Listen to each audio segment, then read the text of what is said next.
Get your films on with the Blurs. Once an idea has taken hold of the brain, it's almost impossible to eradicate. Unpacking movies has never been more spot on, woke, fire, and just plain lit. They are lit all the time. So if you're unsure whether or not to plop down some cash for a film, check out the Blurs. When a man with a 45 meets a man with a rifle, the man with a pistol is a dead man. Brondo's got what plants crave. It's got electrolyte. You really only need to hang mean bastards. But mean bastards, you need to hang. Don't say you weren't warned. Ridiculous. Here's Brandon and Jeff. Hello, and welcome to another episode of the Film Blurs. I am Jeff Stewart, a.k.a. Uncle Jeffrey, and I'm joined here, as always, by my friend and co-host. What's up, ball bags? It's Brandon Norwood. Sarah Michelle Gellar has nothing to lose, so she just came out with it and just straight up said, the dude who runs Hulu does not like science fiction or horror, and that is why Buffy is not moving forward, in addition to saying that the pilot was bad and that Chloe Zhao style didn't match what they wanted. And I guess, because I was thinking about it, Alien is a FX show, and the X-Files is so big, and Ryan Coogler's so big, I guess they were just like, oh, we can't turn this down. But yeah. And like, here's the thing, right? Horror and sci-fi are historically one of the biggest money makers for everything. Listen, shitty horror movies make money hand over fist every year. Like, horror is one of the most bankable movies, because even when a horror movie flops, nobody really loses money off of it. Right. Like, Terrifier, perfect example. So much fucking money made off of that, right? And so you have a Oscar-nominated filmmaker, Oscar winning, right? Did she win for Nomadland? Yep, she won for Nomadland, and then she was nominated again for Hamnet. And right. I think she was nominated for The Rider as well. Because I remember when The Rider dropped, everybody was praising that movie. Right, so you've got an Oscar-nominated director. You have an IP that is 25 years old and still going strong. It would be like it's an idiotic move to just not go with it, right? You can't fail with this. This is a bankable property. So it's some petty shit. Like, I don't like horror and sci-fi. Get the fuck out of here. With that said, the only other news I'm going to share today is Max Landis. His G.I. Joe movie got canceled. And I'm just like, if this is just Paramount. I'm like, bro, if this is how you're running Paramount, I don't know how you're going to do running two studios. You specifically wanted problematic people to start making content for you. You hire one of the most problematic, idiotic people possible, and then it ended up being so bad that you fired him anyway. What a fucking idiot. Idiot. Like, do we know exactly why he was fired, or is it just like the project dissolved? It was, from what I understand, the treatment was not good. All right. I mean, look, they must have not really wanted to do it. I don't know what you expected, bro. Like, everything past Chronicle was okay, and everything past Chronicle has sucked. Like, man, even American Ultra, people are like, that movie's good. I'm like, no, it's a fucking dumbass movie. Wait, no. Like, American Ultra is enjoyable because of the people that are on screen. It is not a good movie. Like, okay. I fucking hate that movie. Like, I like Walton Goggins, so I'll give it a pass. But like, it's not a good movie. It's not even enjoyable. So that's my question. I'm like, if you're having this much trouble with one fucking studio, it really begs the question of why is he getting another one, especially since, his dad's company is on the brink of collapse. Because they announced Oracle is almost belly up. 2, the economy's about to fucking belly up as well. And I'm like, that's not good for all the debt you're about to take on. And 3, now the dude who runs the Department of Justice and the head of the FCC, they're just like, yeah, we're loyal to Trump, but politics aside, we don't really like this. Yeah, because it's a fucking monopoly. It's fucking illegal. Right? Like, you shouldn't like it because it's the law. But beyond that, if people can't afford to go to work, they can't afford to drive to a movie theater to see all this shit. To see what fucking bullshit David Ellison's gonna cook up. Right. And like, look, I can't feel sorry for rich people. Right? So I'm glad. Like, I'm not saying glad Oracle's going belly up. Oh, I am. I don't give a fuck.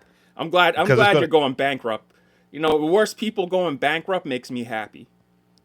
And like, but they go bankrupt and we end up in a deeper recession. But well, you know what? I will say, whose fault is that? Shouldn't be fucking buying companies for $80 billion. Yeah, but what I will say is I am I'm not sad to see it happen.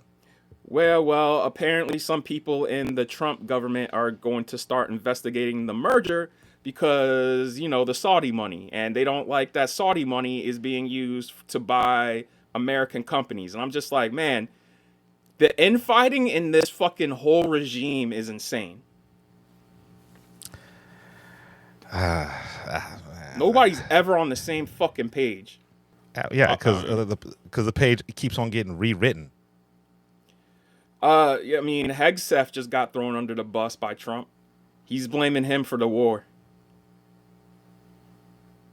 Well, I mean, you let this dude rebrand the Department of Defense, the Department of War, right? So that's right off the bat, that tells you what this dude's all about. And look, Hegseth didn't want this war. Hegseth wanted to keep his job. Trump wanted the war, so we wouldn't look at the files or any of the other illegal shit that's going on. Yo, listen, it is what it is. I'm happy that this Paramount deal is cratering. Still have yet to see a movie from the Ellison regime because everything dropping is still from Sherry Redstone. And it's wild when you think about it. You're like, damn, Sherry, she greenlit a lot of fucking bullshit. Scream aside, I'm like, you've greenlit a lot of fucking shit. Like, I'm surprised Paramount is still a company. I mean, that's why that dude was able to come in and and buy the shit, right? Because it was tanking. For about 40 years, Paramount was the #1 film studio. For 40 years. Like, it was up until like the early 2000s. They were called the Mountain for a reason. I mean, their logo was a mountain for a reason. They were the top of the heap. And now look at you in the fucking dirt with the rest of us. All right, let's get into trailer talk. Roll camera and action. It's time for some trailer talk. All right, we're gonna start with this fucking Moana shit. Like, yo, this is embarrassing, bro. Like, that's straight. Like, The Rock looks like a fucking clown. And I don't mean that like on his part. I'm talking about Disney. Like, yo, y'all put him in a fucking clown suit. Like, I feel bad for Dwayne. My man's just trying to act now. And I'm just like, damn, he still has contractual obligations for this. Jumanji drops the week before both Doomsday and Dune Part 3. Look. Yo, Jumanji 2, the second Jumanji was literally a copy-paste of the one they did before. Like, everybody watched it and was just like, word, and just walked out. Like, that movie came and went. I still haven't seen any of these soft reboot sequel things when it comes to Jumanji, just because I barely liked the OG. No, the OG's fun. I mean, it's not a good movie, but I can definitely say, like, it might be Joe Johnston's best movie. Yeah, because even The barely Rocketeer, like I love The Rocketeer, but even The Rocketeer I love falls short. And, you know, I was like, if The Rocketeer had a much better script and a much better director, that would have been an all-timer. I still fuck with The Rocketeer, right? But Joe Johnson. I had no desire to watch these Jumanji films, and it's just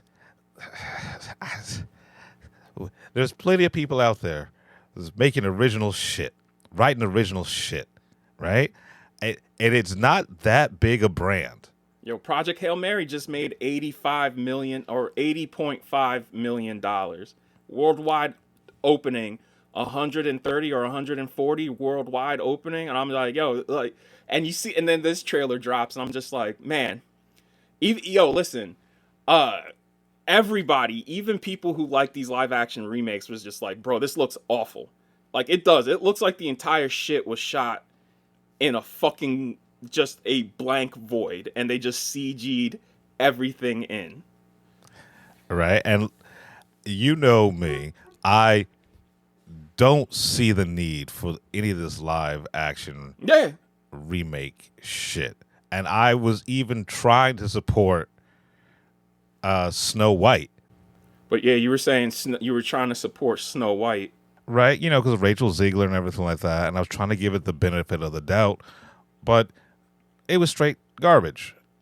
Right? So I don't know what they were thinking making a live action Moana when they just had a sequel to the original come out, what, 2 years ago? A year and a half? Didn't I say this when we went to go see the sequel, where I was just like, that's crazy to me that it took this long to make a sequel, and all they did was take the first 3 episodes of the canceled show, put it out as a fucking movie, and now 2 years later, we're gonna have a fucking live action remake of a movie that's not even 10 years old. Right? It's just... It's like How to Train Your Dragon all over again. That movie from last year, like, everybody hates Lilo and Stitch. Like, we got messages all over social media like, this movie sucks. Yada yada, this fucking sucks. And I'm like, all right, I don't know what you want me to say. Like, yo, I wasn't looking forward to the motherfucker. Y'all were the ones who were excited for it. I knew what we were getting walking into it. Like, I don't know why y'all coming at us thinking like we signed off on the shit. If it was up to me, we wouldn't get none of this shit. But y'all went to go see it. Y'all were hyped to see it. Y'all saw the trailer like, oh, can't wait for the live action Lilo and Stitch. And here's the problem, right? You will never get a live action remake of a cartoon that people are going to universally love, right? Because they've tried this shit. Jungle Book. Okay. All right. And people like Cinderella, because Cinderella was a good one too. All right. So like every so often, right? Like a broken clock is right twice a day, right? So eventually you'll make a mistake and make something good, right? But for the most part, right, if you made an animated version of something and people love it, why would I want to see The fucking Rock? Right? Why would I see what a live action The Rock just cooning around? Like it does not look like Maui either. And it's amazing that you can't get the character that like Maui's based on The Rock, but you can't make The Rock look like the cartoon character. How is that make sense? Here's my thing. Maui looks like almost 90% of Samoan dudes who live in Hawaii, and y'all had y'all pick of the litter. You know what I'm saying? Honestly, y'all should have just pulled a Darth Vader, just cast some Samoan nigga, and then just be like, yo, The Rock is gonna dub over you. Or you find a Samoan who has a deep voice. I don't know what to tell you. Or just don't do the shit. Yeah, because the bodysuit is insane, dog. Like those, even looking at like still pictures, I'm like, this is a movie that costs more than $100 million. All right, so I'm looking up the budget now. The budget is $150 million for Moana 2, and the budget for this live action remake is $150 to $175. I'll be real with you. That is too much money for both of those, quite frankly. Well, how much did the OG Moana cost? I have no. I mean, let's see. Also, anywhere from 150 to 175. I don't understand. Well, I mean, most of that has to be The Rock, right? I mean, these movies aren't like cheap. Like Zootopia, you could tell had a fucking high budget. Like both of them. Yeah, but you see, you see it on the screen though, right? Like you see it in the writing, and it just seems like people cared for Zootopia 2. But I like Moana 2, 100%. That was a cash in, and this live action remake, that's definitely someone trying to justify their expense account. I mean, look, they already announced that Tangled, because Tangled got canceled in the wake of Snow White underperforming, and then they backpedaled on that. It was like, no, we're going to keep doing Tangled. So Nat Wolff is playing Finn Rider, which is, I'm like, sure. And some unknown girl's playing Rapunzel. And then Catherine Hahn was just announced last week to be the witch, the Wicked Witch. And I like Tangled. I think Tangled's a cool movie. That's another one where I'm like, are y'all sure you want to do a live action remake of this shit? Like, yo, Tangled is probably my favorite iteration of the Rapunzel story. Yeah, I mean, look, when you asked, are you sure? Right? Like, no. I mean, like 100%, they are sure, but they're bad ideas. You can be sure and still have a bad fucking idea. And the only reason why, like, I like Tangled is because, like, yo, they made her into, like, an action star. She uses her hair like fucking Medusa from Inhumans. Yeah, I mean... And she got that cool pet lizard. And you can just do more with animation. Yeah. Right? Yeah. Look, I watched it. Yo, listen, this trailer's online. It's like 2.5 minutes long.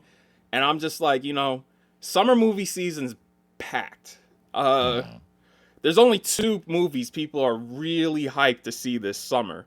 And they both come out around the same time. I mean, the only other movie I know people are going to run to is Devil Wears Prada 2. Like, I'm excited to see that motherfucker. I'm like, yeah, man. Like, ready for Devil Wears Prada 2, nigga. Other than that, like, I don't know what to tell you. I got nothing. I got nothing for this. Like, I know I'm going to go see it because I got to review it for this fucking show. But, like, I mean. Yeah, all I can do is sigh. Right? Like, I'll do our due diligence. That's the job. Right? Is to watch the shit. But don't ask me if I'm excited. And don't ask me to, like, be positive about it. I would like to give a shout out to, oh man, let me see if I could pronounce her name. I feel bad, like, butchering her name. Aruli Carvulio. Shout out to her. I'm sorry I butchered your name, because she straight up said, I remember when she was promoting Moana 2, and they announced the live-action Moana remake. She's like, yeah, I'm not doing that shit. She's like, I'll keep playing Moana in animation, but I'm not coming back and making the same fucking movie again. She's like, you know what? Some other girl can have a chance to shine and pop off. And I'm like, oh, good for her for being like, yo, listen, somebody else could pop off on this. I'm not doing that shit again. That's like Numi Rapace for Girl with the Dragon Tattoo. They wanted her to play Lisbeth again. And she's like, why the fuck would I play the same role and the same exact stories? She's like, nah. Oh, keep it moving. Keep it moving. Like, you did your thing. Unless they come at you with another aspect of it, right? Like another, oh, well, this is a challenge for me, right? This is something I can sink my teeth into. If it's the same thing over and over again, I get why an actual actress wouldn't want to do something like that. Like, I can't fault her for that. All right, well, let's move on into, by the way, before we move on, they just announced also last week that Lilo & Stitch 2 is dropping June 27th or June 28th. I can't remember the exact date. I'm going to look it up now. June 27th, it's either 2027 or 2028. And I'm like, damn, y'all, really? I was like, really, y'all? Really? We doing a sequel to this shit? Let me look. They got to keep printing this money. Let me look it up right now, because I was just like, damn, y'all. Like we could do without this shit. Yeah, May 26, 2028. Yeah, I mean, I'm not surprised at all. I'm surprised it took this long for them to actually put a date on the calendar. Usually, after the first weekend's receipts, that shit's on and popping.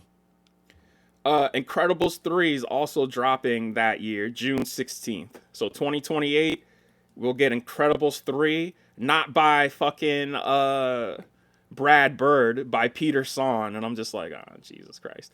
And Lilo and Stitch 2. Okay. All right, Disney. Yo, listen, we've waited like, what, 10 years, 10, 15 years for Incredibles 3.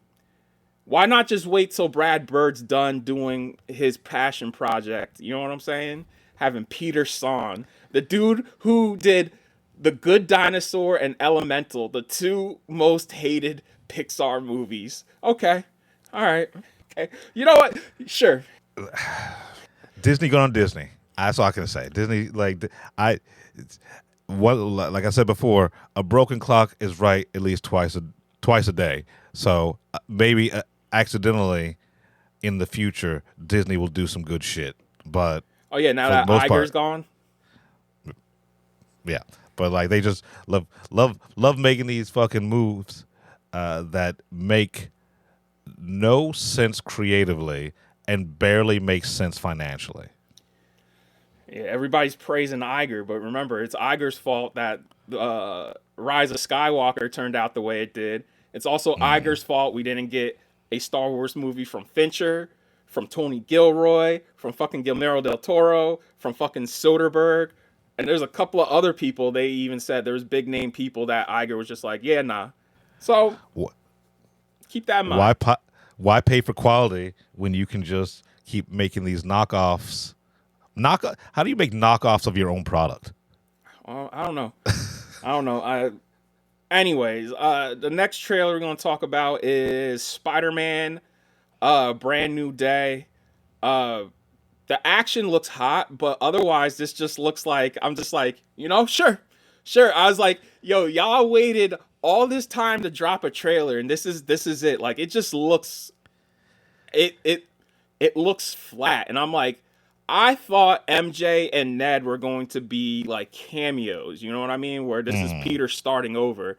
And now we just watching Peter crying that he doesn't have his friend or his girlfriend. And I'm just like, yeah, man, like, I got enough of that in Spider-Man, the previous iterations. Like, he did that for a whole second movie.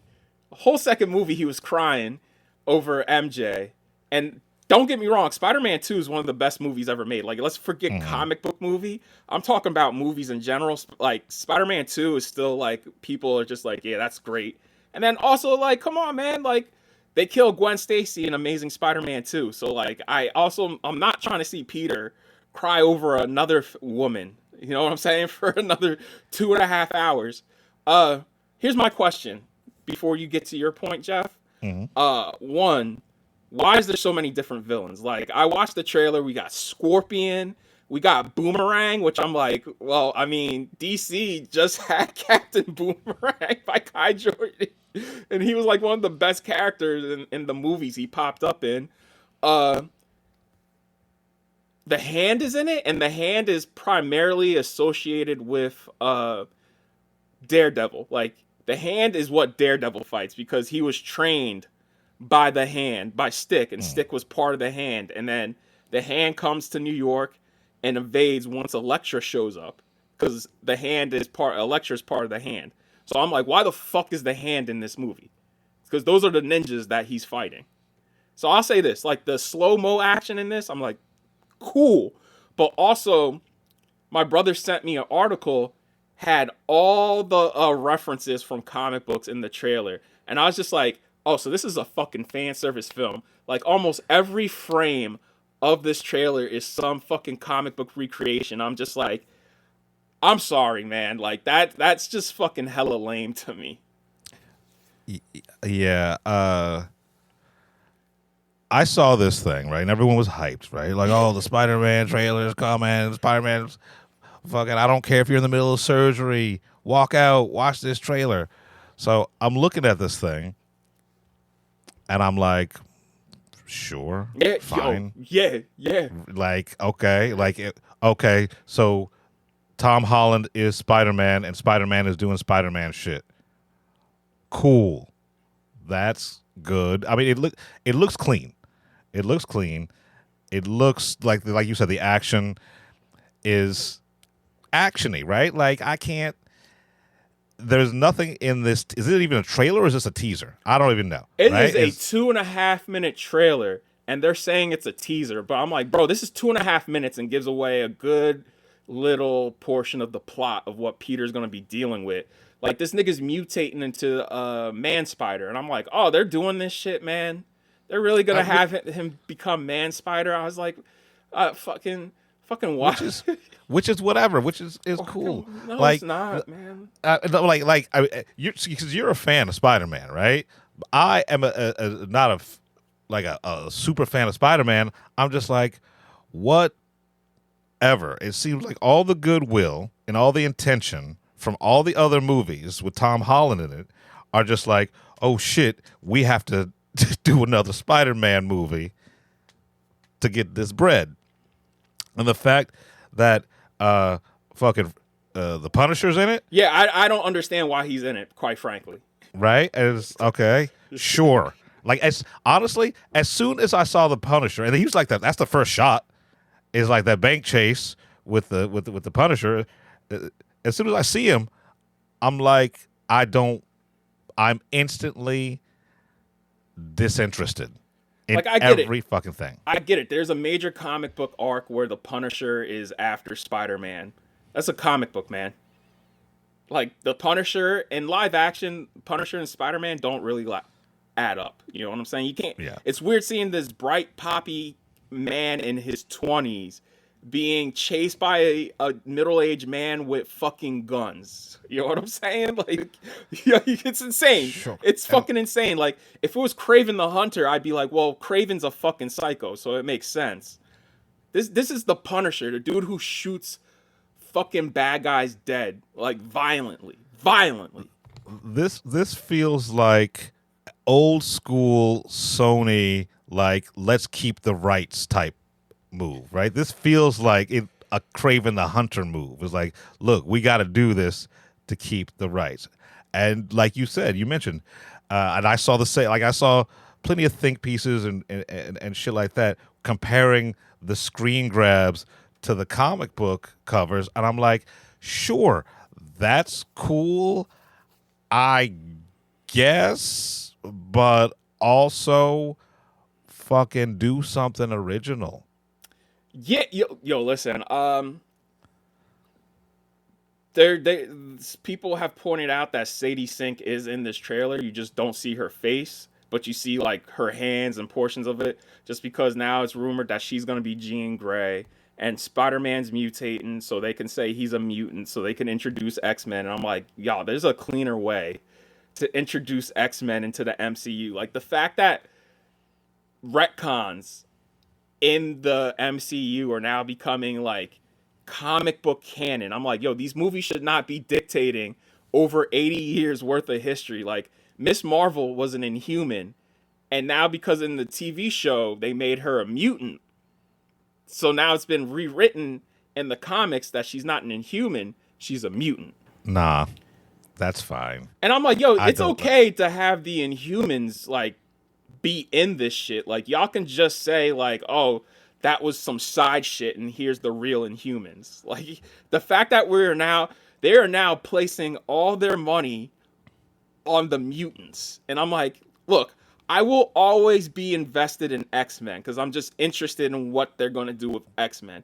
But I don't think they should be hanging their whole fucking hat on the mutants, y'all. Like,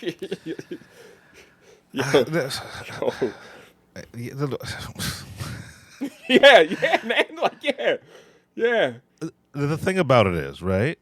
So the people who are buying the comic books, right? They'll show up for the movie. No matter what. But no matter what, right? But the people who are, like, really spending the money on the movie, they are never going to read a fucking comic book in their goddamn life, right? So why are you pandering right? Like for you're pandering for an audience subset that actually doesn't exist. I mean, the end of the trailer confirmed this is not getting an IMAX release because of the Odyssey. It said available in large formats. And I'm just like, well, I mean, look, watching this trailer, I was just like, yo, this trailer dropped the morning after the Dune Part 3 trailer dropped, which we'll get into in a few minutes. And I'm just like, bro, everybody's been asking for this Spider-Man trailer for months on end. We are like, what, 3 months away from this movie, and y'all finally drop a trailer, and this is what the trailer we get. Meanwhile, Dune doesn't come out for another, like, 6-7 months, and they dropped... Like, yo, like, what, Sony, like, what are we doing here? That's the thing with Marvel, too, because Marvel, it just came out last night that they are going to aggressively, because they're losing IMAX to Dune, they're going to aggressively push Doomsday and Dolby, 40X, and every other premium format. And I'm like, well, you do understand, Dolby already announced, like, a majority of the showtimes will be dedicated to Doomsday, but they're going to actually reserve maybe 1 or 2 showtimes a day for Dune. Because they're like, we cannot not show Dune in Dolby Cinema. I'm just like, yo, look, Marvel, y'all shooting yourselves in the foot with these release dates, man. And also, Marvel, you should worry about making Doomsday good over anything else. Yeah, because now it's come out that they've been rewriting the script every day on set.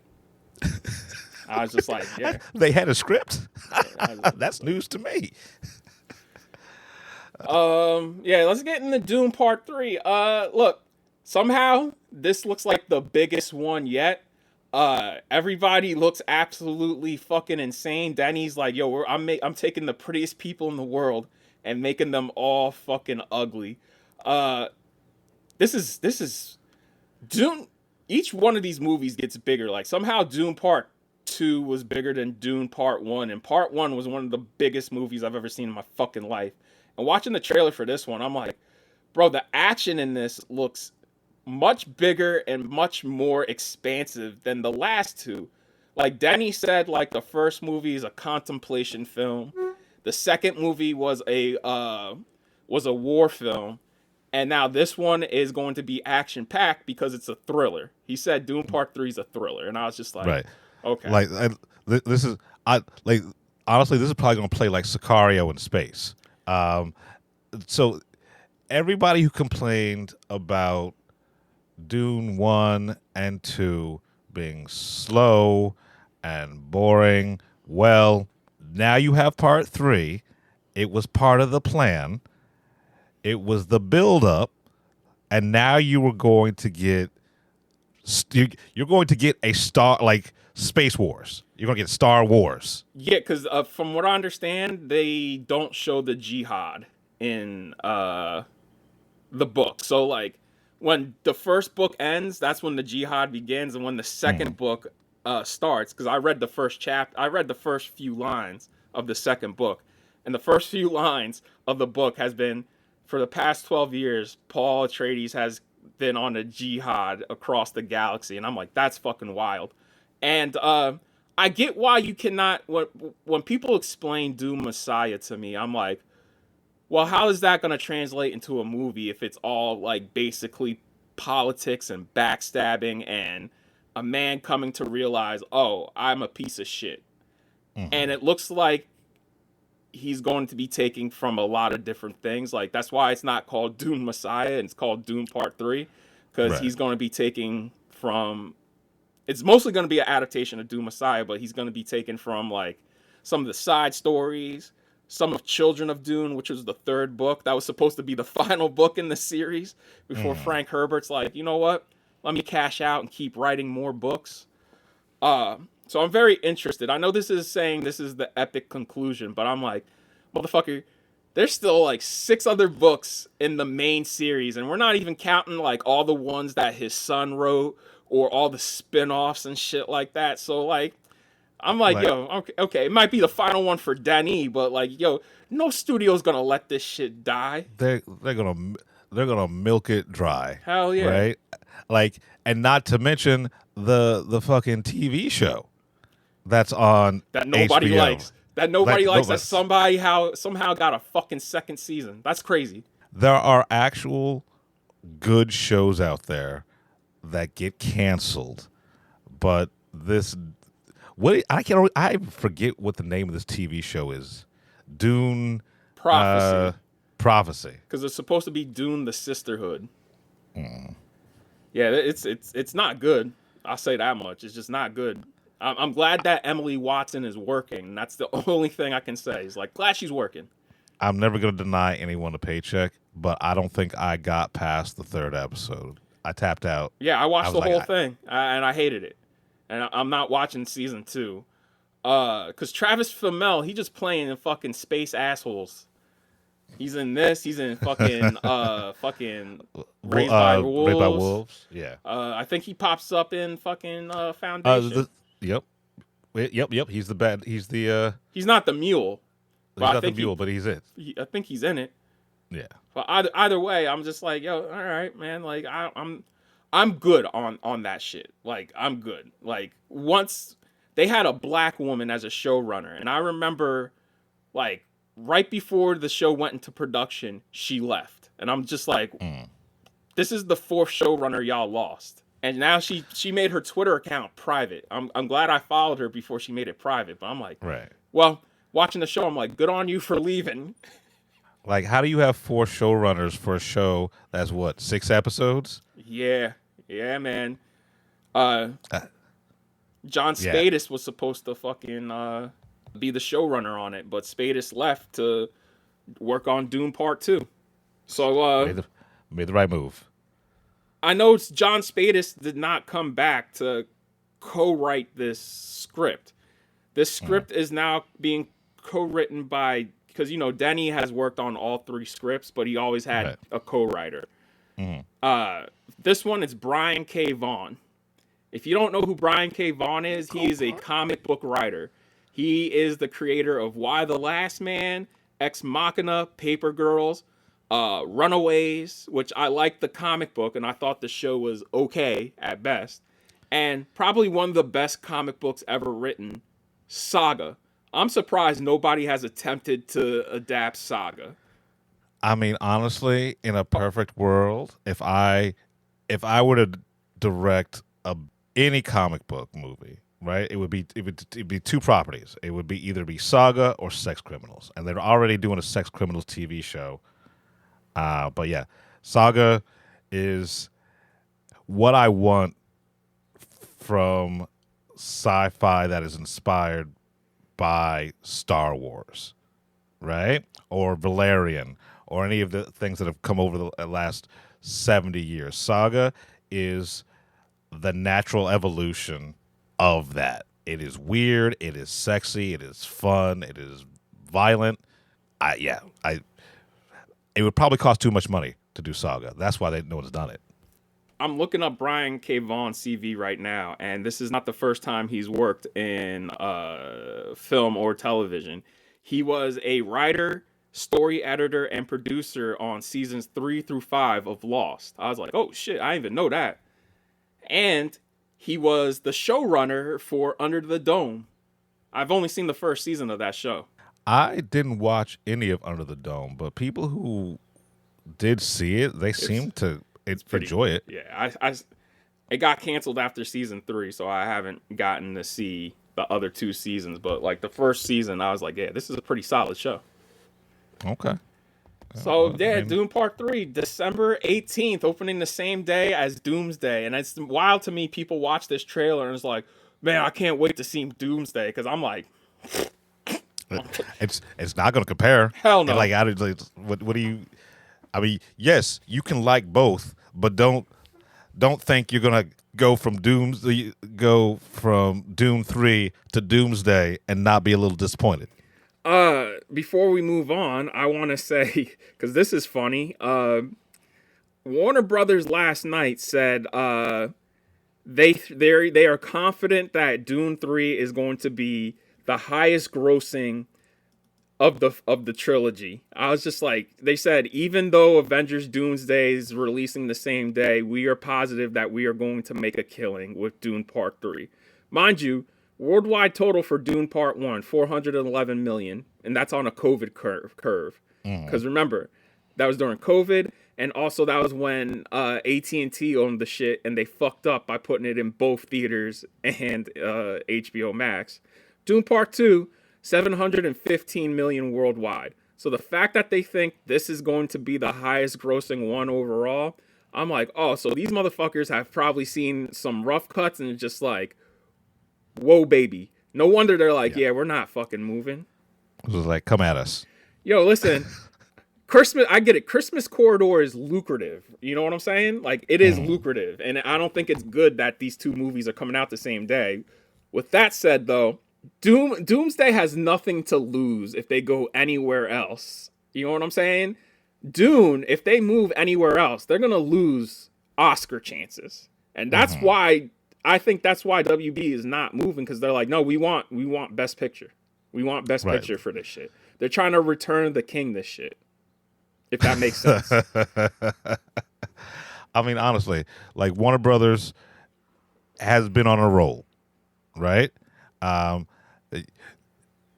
This year's Oscars is a testament to that, where they have 2 Best Pictures being nominated, right? So I'm sure they're trying to ride this, or they're going to ride that momentum. Is like bring it back to the prestige that Warner Brothers did have before. Also, bro, they put out a full fucking trailer 6 months before this motherfucker comes out, and all we've seen from Doomsday are these little fucking clips announcing who's returning. Right. That have not moved the needle at all. But honestly, those trailers, those little teasers, snippets, still more exciting than the Spider-Man trailer. I would not go that far. I would not go that far at all. I'll be real with you. I really do think Brand New Day is going to be better than Doomsday. 100%, because at least there's a script. Like watching the trailer, I was like, well, at least now it makes sense why the Hulk is in this movie. Yeah. Punisher is still like, what the fuck y'all doing? Speaking of, while we're just doing this review, Marvel announced that the Punisher special is dropping May. It's dropping in May. All right, but we haven't seen anything from it. So they put out a poster. Oh, did they? Yep. It's a Marvel Television special presentation. The Punisher, One Last Kill. May 12th. It's going to be an hour long, so it's going to be the longest special presentation yet. So season 2 of Daredevil is going to roll right into the Punisher special. And they do explain, I'll just give this away before I get to the Daredevil review. First episode, Karen and Matt, they're just like, has anyone seen Frank? And everybody's like, nah, Frank's gone. We don't know where Frank is. He went underground. And that's all you get. That's all you get. Okay. All right. So, yeah, I'm looking at this. The Punisher, One Last Kill, looking like old man Punisher. I'm loving this. So, I guess Daredevil Season 2 is going to lead right into this. And then this is going to lead right into Spider-Man. Sure. So, I mean, I'm excited for everything except for him being in Spider-Man. I'll be real with you, bro. I'm not looking forward to either one of these movies, but if you held a gun to my head and said, like, I can only see one, it's going to be Spider-Man. I mean, like, and here's the thing. I want to see Doomsday just to see how badly they fuck it up. Right? Like, it's an experiment. It's like, it's Schadenfreude. It's an experiment in, like watching hubris. It's hard for me to get excited for Doomsday when they've already announced that there's going to be the real MCU Doctor Doom will be introduced after they beat the Robert Downey Jr. Doctor Doom. And I'm just like, what kind of fucking sense does this make, though? Like, Jesus Christ. Like, I get it. It's a whole multiverse shit, but, like, you're trying to tell me one Doctor Doom is more powerful than another Doctor Doom? Don't make no fucking sense. They'll not make it work, but they'll try to convince us that, oh, it makes total sense. They'll try to they'll try to gaslight us. All right. Anyways, let's get into the main review. And now, the moment you've been waiting for. The Film Blurbs feature film review. Before we get into our new movies, I do want to talk about an old movie real quick, just because this shit's insane. On the Criterion channel, they have 3 movies starring Gwyneth Paltrow, and I've seen the other 2. It was A Perfect Murder, which is not that good. That's the one with where she's married to Michael Douglas and she starts fucking Viggo Mortensen. And then he finds out and he's trying to murder them both. And then they turn the tables on him. Vaguely remember that. Yeah, Vaguely. yeah, exactly. And then the other one was Two Lovers, the classic movie by James Gray. Great looking film. I'm like, yo, a love story should not look this good, dog, or be this gritty. And the third movie, which I've never seen, which is called 1998's Sliding Doors. Oh, okay. You've never seen Sliding Doors, huh? Okay. I was enjoying this, like this alternate reality rom-com, until we got to the last 10 minutes where I was just like, bro, this took a hard turn into some really fucking dumbass shit. Like, I couldn't believe that. I was just like, yo, what? Yo, what? And like that's Yo, everybody what? who sees this movie. Everybody who sees this movie, they rock with it until the end, and same reaction was like, what the fuck? I was like, y'all, why did this get so dark out of nowhere for no reason, dog? Like, holy shit, that was a pivot. I'm like, what kind of fucking shit is this? Like that the shift is so hard. It felt like the writer was going through some shit when he got to that last act, right? Oh man. Also, Jerry, somebody's got to tell me what's so attractive about Jerry. Like, John Hannah, I got why she fell in love with him, because he's a charming dude. He's successful. He treats her right. But, like, John Lynch's character, Jerry, I'm like, how is he having sex with her and Janine Triplehorn at the same time? What is it about this dude who she tells him, like, yeah, I support your fucking book career. You're unemployed and you sit here all day. And I'm like, why are you with this guy? He's cheating on you. Like, it's insane to me. Like, the whole thing is insane. And I'm willing to buy it up until those last 10 minutes. I was like, yo, mind you, I ate an edible, so I was watching it. And I was just like, once I got to that last 10 minutes, I was just like, I had to pause it. I'm like, let me go on Wikipedia to make sure, like, this ain't some, like, psychosis on my end. Or like, did I fall asleep and wake up to another movie? Like yeah. What a fucking yo! I'm sorry, I just had to bring that up. Like, yo, this. If you guys have not seen it, this has one of the wildest last 10 minutes. Like, it is a hard pivot from the rest of the movie where you're just like, but fucking why though? Fucking why? Fucking why? And the ending is so abrupt after that, where I was just like, word. I was like, word. Yeah. It's a treat. It is a treat. I look, I like me a great rom-com, man. And I ain't gonna fault that shit. Like, I was enjoying it. I'm like, yo, this is a cool rom-com. Like, I like this alternate timeline rom-com. And then the idea is solid. The execution is great until.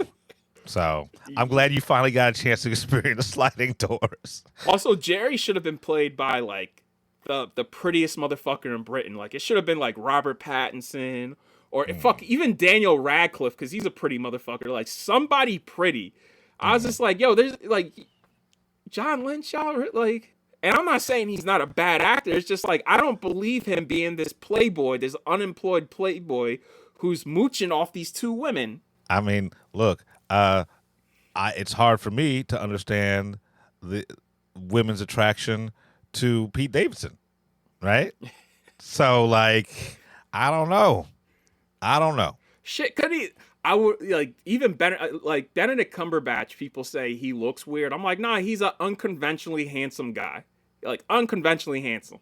And even Benedict Cumberbatch has charisma where I would believe him playing this piece of shit. You know what I'm saying? Right, and that's why Benedict Cumberbatch can play, a fucking handsome millionaire. But also, if you see him in scumbag mode, right? If you I believe that. Yeah, he's pretty ugly. Like they said, you could be pretty or you could be ugly. Depend on how you comb your hair. This was a ride. Like, that's all I can say. That was a ride, and not in a good way. Where I was just like, when the movie ended, I was just like, man, you really shit the bed, huh? And I love, after watching it, I was like, before I go to sleep, let me read some Letterboxd reviews. Mm-hmm. Everybody's just as confused as I am. Yeah, it's almost like you watched the ending of a different movie. You know what would have been a good ending for this movie? If she ended up alone, because every guy in this movie kind of fails her. Mm. Right, and it's like, some women empowerment shit, some yeah, because like I can do bad all by myself type shit, but wow, man, 1998, what, like they were making some swings, they were taking some swings. Like, I would read this script and I would sit in the office and I'd be like, yo, listen, I really enjoyed it up until the end. Do you have another ending for this fucking movie? Because this is insane. Like, I don't care. I'd be like, any way you slice it, this is insane. Mm. So, Sliding Doors on Criterion Channel. You guys owe it to yourself.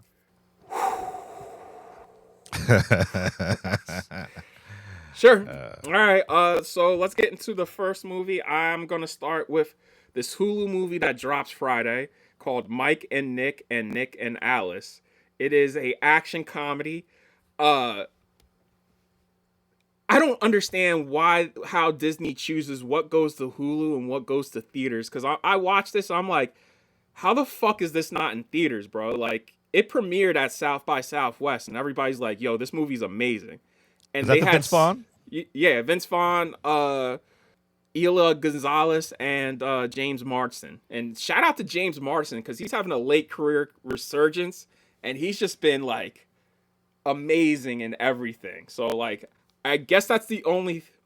James Marsden's been great in everything he's been doing lately, including this.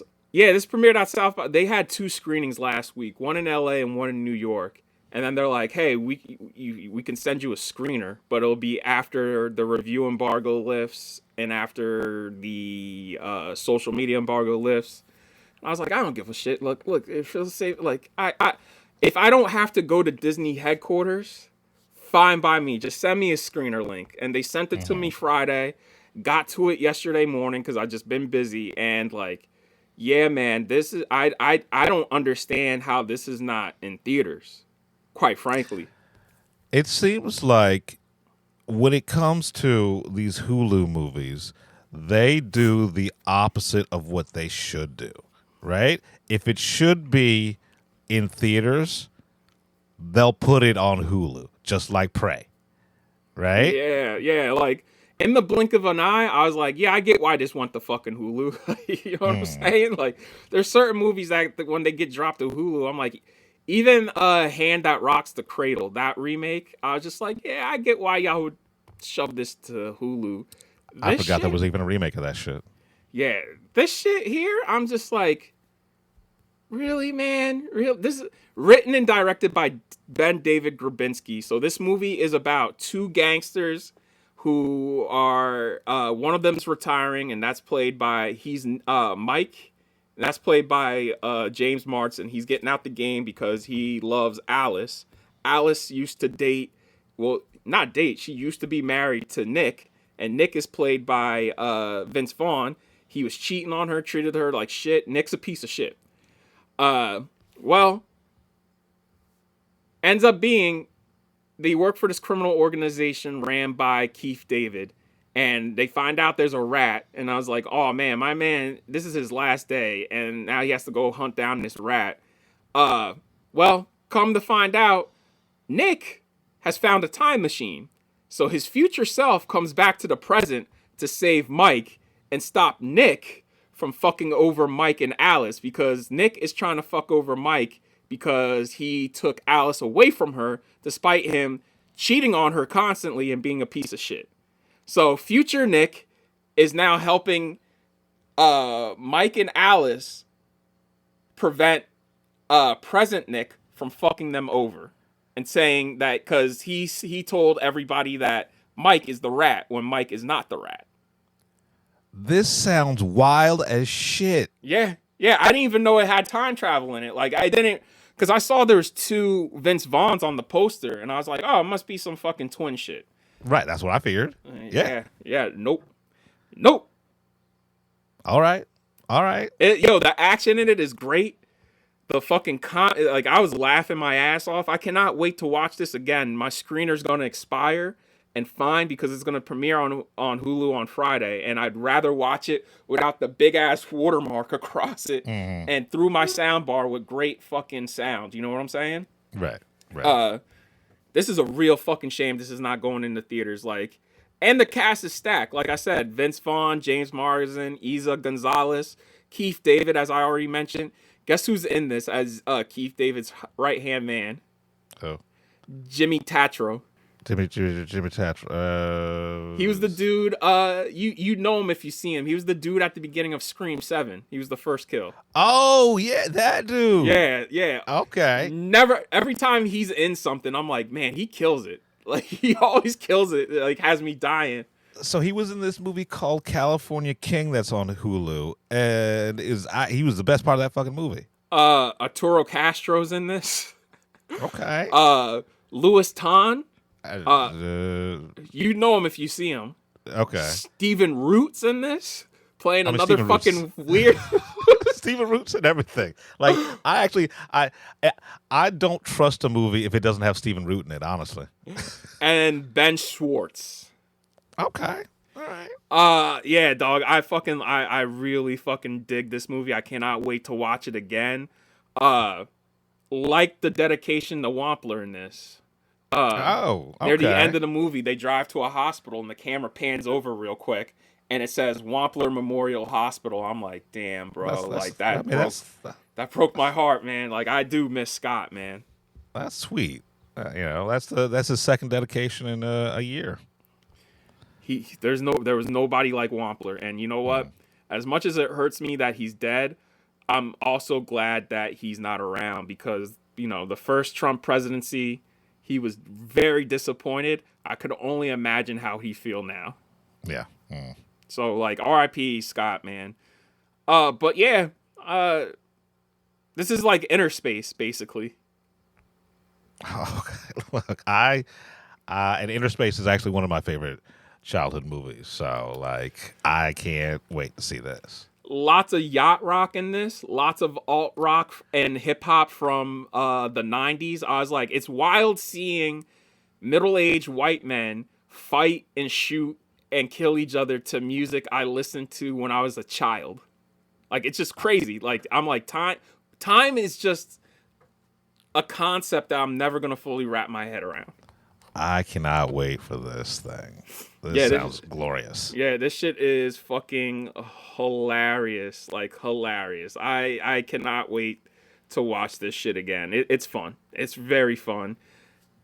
What the fuck are y'all doing, bro? Like, you see, and this is why I'm saying we need to stop having these studios swallow each other whole. Because then shit like this happens. Yeah. Because if this dropped last month, it would have fucking mega hit. Like, put it out the weekend after Wuthering Heights and Crime 101. You know what I'm saying? Would have done pretty solid. Fucking, or even next month, because next month all we got is the drama, which comes out the same day as Super Mario, and the Michael movie. Like, could have put this out. That's right. The Michael movie is coming. Speeding ahead. Yeah, man. I was like, fuck, man. Next week is Super Mario. I was like, shit. All right. Moving on. Why don't you get into what you saw, Jeff? All right. So I saw the horror action comedy They Will Kill You, which drops this Friday. And after the screening, the publicist asked me, like, what did I think? And all I could respond was, Jesus fucking Christ. This is a wild ride.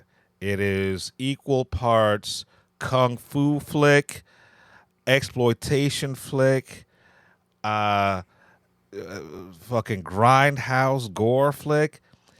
There's so many things thrown against the wall here, but it all works, right? This is a fun time at the movies, right? Gory as fuck. You're gonna hate it. It's gross. All right. Well, I mean, look, whatever. Right? I'm seeing it next week before another movie. Yeah, because I got two movies next week.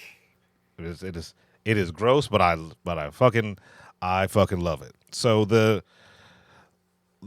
premise is Zazie Beetz sneaks into pretends to be a maid to sneak into a hotel that we come to find out is inhabited by devil worshippers.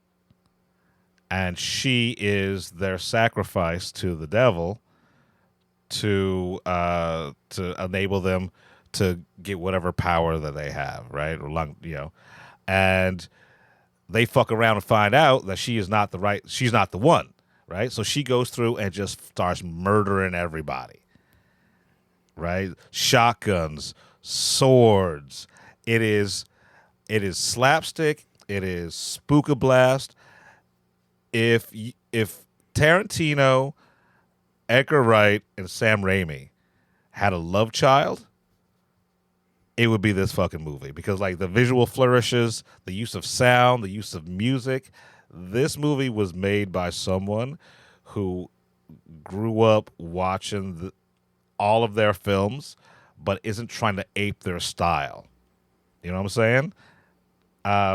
Yeah, I had a fucking blast watching this fucking film. If you are a horror fan, you're gonna love it. If you love horror or slapstick comedy, you're gonna love it. If you just like want to see motherfuckers get beat up and fucking hand-to-hand combat and gore and shotguns, and yeah, I'm trying not to give too much away because there are some surprises in it that even threw me off.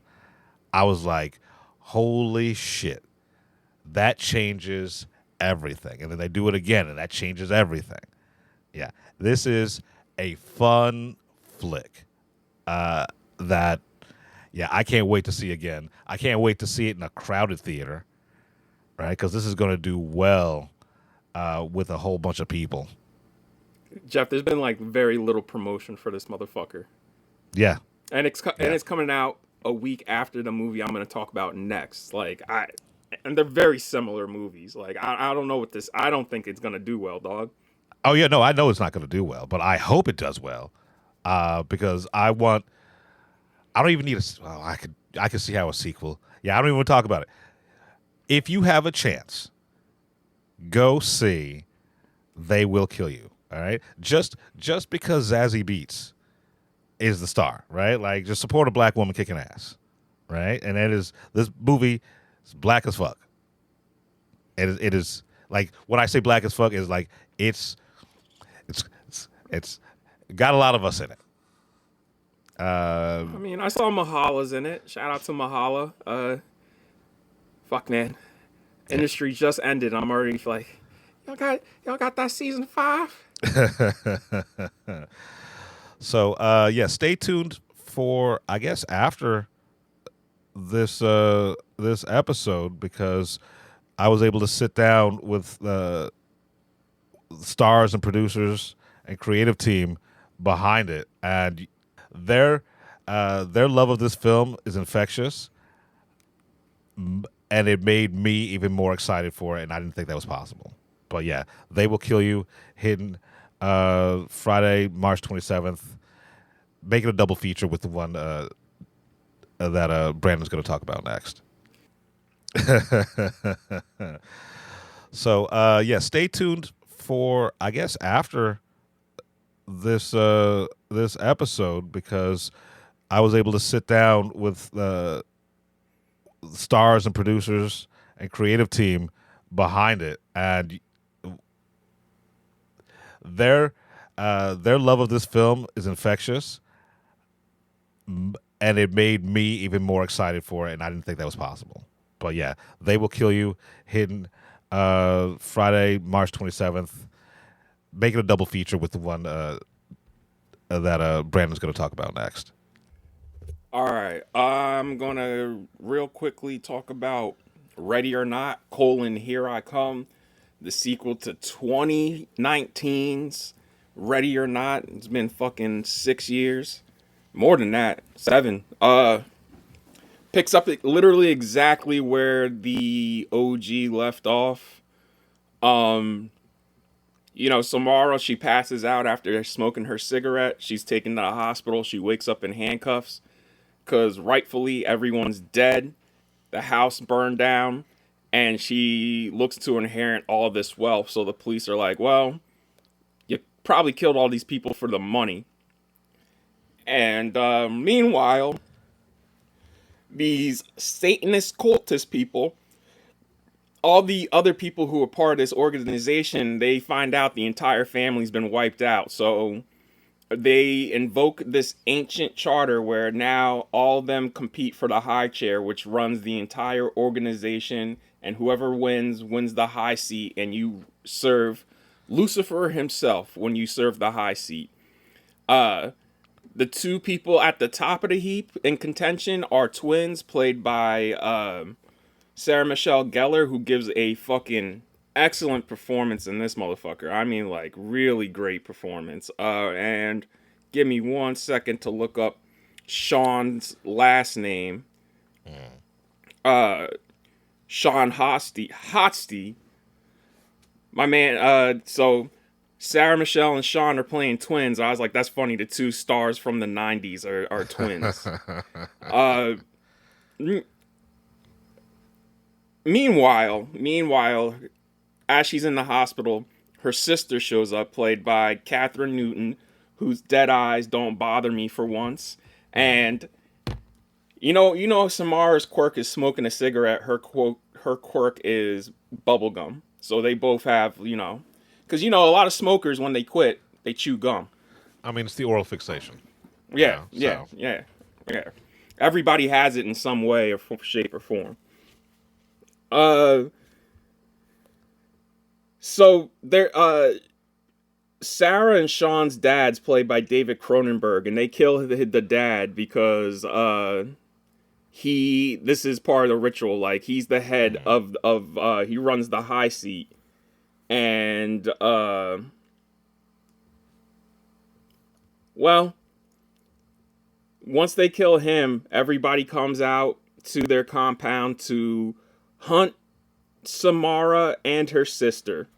Her sister just happens to be collateral damage. This is a fun movie for a sequel that didn't need to be made. With that said, the logic here is fucking in the dirt. Because I'm just like, it makes no sense that they have to, if they're gonna compete, why aren't they competing against each other, first and foremost? Why do they have to kill Grace? It's never really explained why they have to kill Grace. By the way, her sister, played by Catherine Newton, her name is Faith. So Grace and Faith. And they make a joke about it in the movie. Somebody goes, fucking Irish Catholics. I'm very confused about like why they need to specifically kill Grace in order to take the High Council seat, and it's not really explained all that well. I don't understand why they needed to kill David Cronenberg in order for this ritual to begin, first and foremost. It's just fucking weird like that. But with that said, I still had a lot of fun. It's just the logic for this shit is just missing. Yeah, I mean, and sometimes when the logic is kind of absent, but it doesn't insult you, you can give it a pass, right? Yeah. Like, yeah, all right, I don't know how the world works. It's kind of whatever. It doesn't really make sense, but if you're having a good time watching it, then, you can let some shit slide. I mean, my bad. I remembered why they killed Cronenberg. So, Ursula and Titus, that's the name of the Sarah and Sean's characters. It's so they can enter the contest themselves. Gotcha. But there's look, Right. the logic the logic is still wonky there. Yeah. Wonky. Like, yeah. I mean, as long as everything else is fun, you can kind of just like, all right, I'm gonna shut my brain off to the through lines that don't really make sense. Everybody's having a good time in this. Like I said, Sarah Michelle Gellar I've never seen a better performance by her. She's locked the fuck in. So is Catherine Newton. Elijah Wood, he plays the lawyer for this organization, and that nigga is hilarious. Hilarious. Like, this movie's fucking funny. Like, I'll say it's funnier than the first one, and the first one was a horror comedy. Right. I love whenever Elijah Wood shows up in one of these things, right? Like, honestly, he was my favorite part of the Toxic Avenger remake. Yeah. I gotta admit, I gotta agree with you there. He was the best part of the Toxic Avenger remake. I wish Elijah was in more films in general.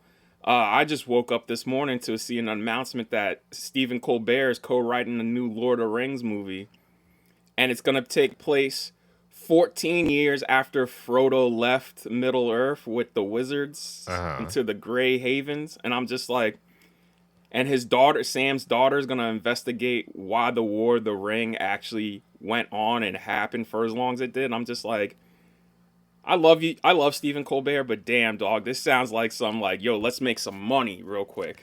And I don't know what about Stephen Colbert. He's a Tolkien fan. But a lot He's of a huge Tolkien Tolkien fan. He knows that shit in and out. Like, that's why he's doing it, because he said it multiple times. I mean, when Dune 1 was coming out, he was all up in the promo because he's also a fan of those fucking books. Yeah, I had no idea he was, he's a huge nerd. Sci-fi fantasy nerd, all right. Yeah, he's a huge nerd, but like, I'm going to give it a chance because it's like this, where I remember when they announced Ready or Not, Here I Come, because the 2 is missing from the actual title, so it's just promotional marketing. I was very, like, a lot of these things that they keep doing, I'm like, but it worked, but damn, bro, like, but barely. Right. You know what I'm saying? Like, I hope this is not gonna get a sequel, because I don't know what the fuck you're gonna do, especially with the way this movie ends. I'm like, well, what would they do for a potential third one if this, like, it's not gonna be a runaway hit like the first one was, but it'll be like a modest hit. Right. Like, I don't know. It's, and the thing that bothers me, like, about this movie is, like, I rewatched the first one before I saw the second one. Right. Because I only seen the first one literally once, and that was when it first came out. They say, like, hey, if she survives the night, she's part of the family. If she kills people, it's part of the game. So it doesn't make sense that because she survived and she killed out everybody, now they have to restart the game of hide and seek because she won. I'm like, but whether it was planned or not, like, that's the game. Right. That's the ritual. I want to see the second one, but the way you're describing the logic, right? Like, this is still bothering you.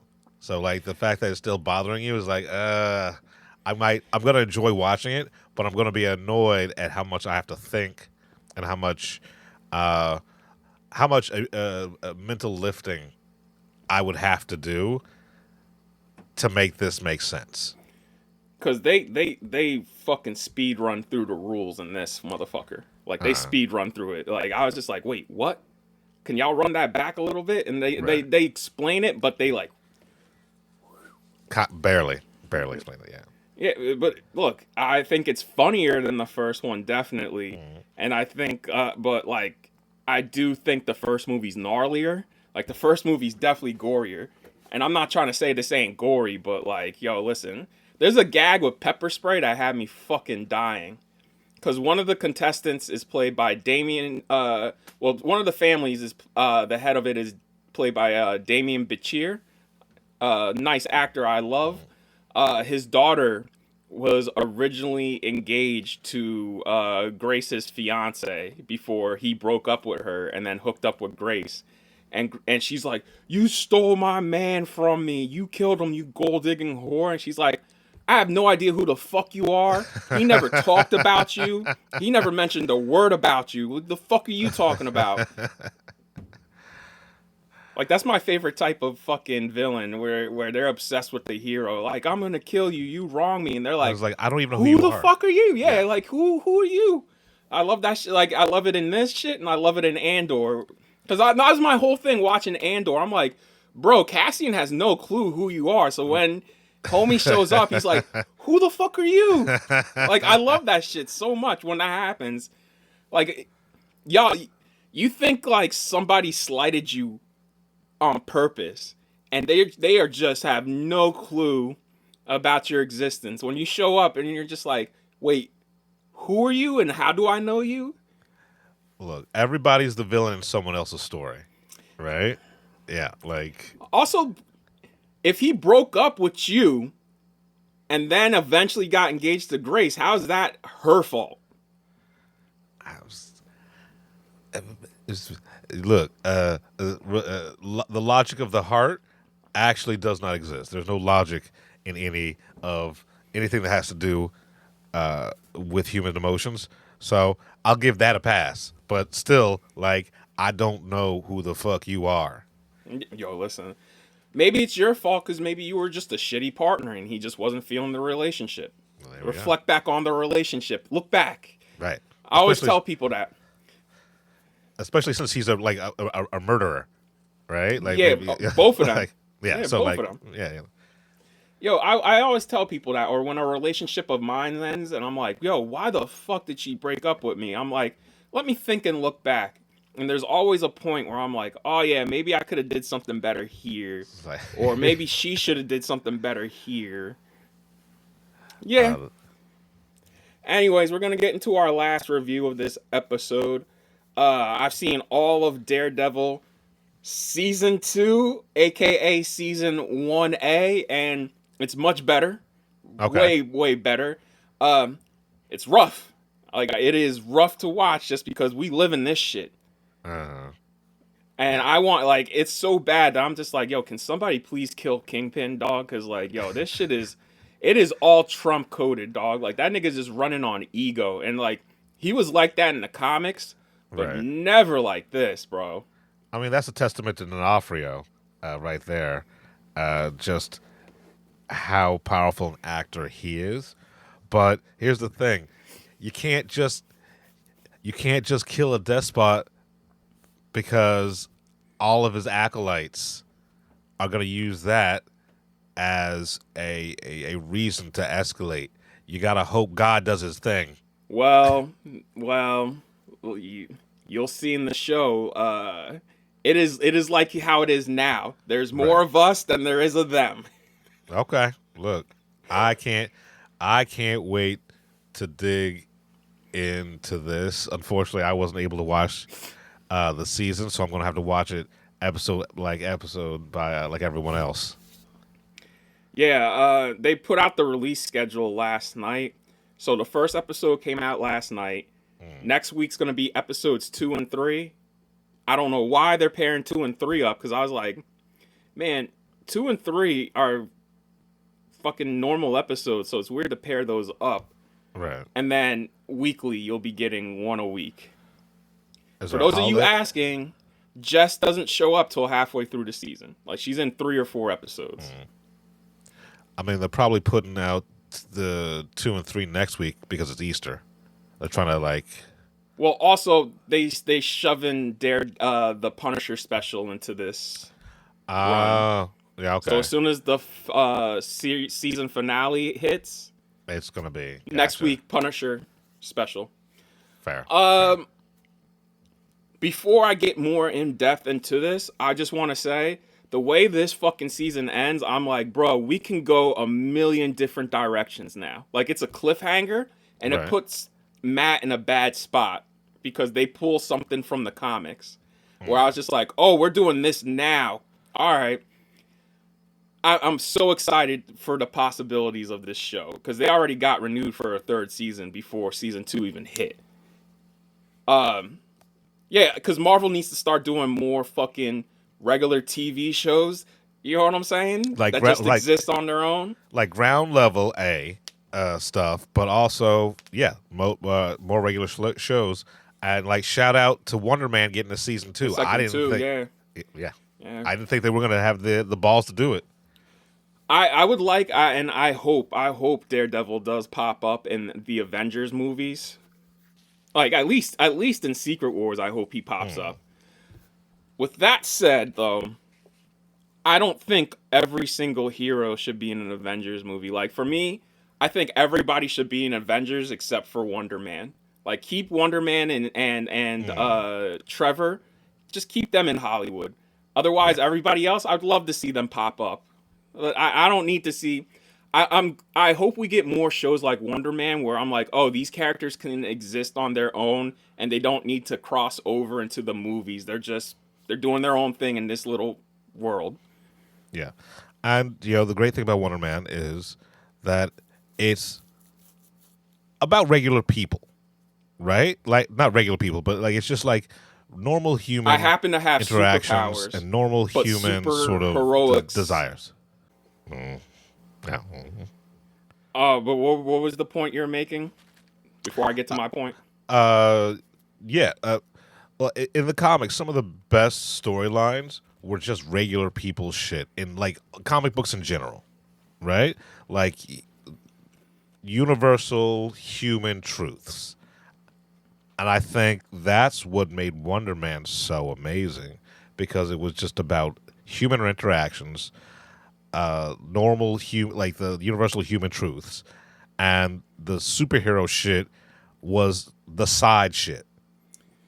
Yeah, that's the one thing I do love about Wonder Man is that it paints like, there's people in the MCU who do have superpowers, but they ain't gonna do superhero shit. They're just trying to live a life. Right.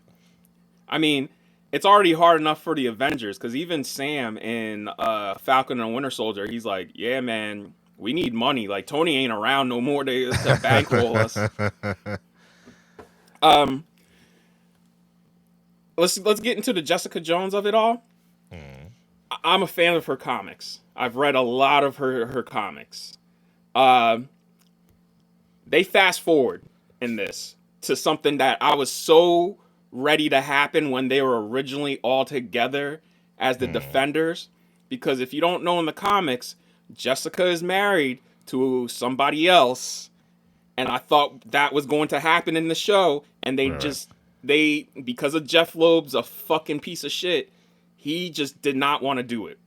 We start off this show, not only are they together, but they already introduced another character. I was just like, yo, thank God. Oh, yes. So, the character that she's with, I just want to say that character does make a brief appearance, y'all. So I am fucking when he showed up, I was like, oh, my dick is hard.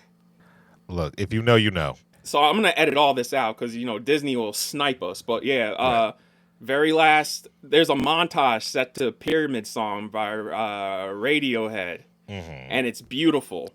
It wraps up the storylines for the season while leaving stuff on cliffhanger.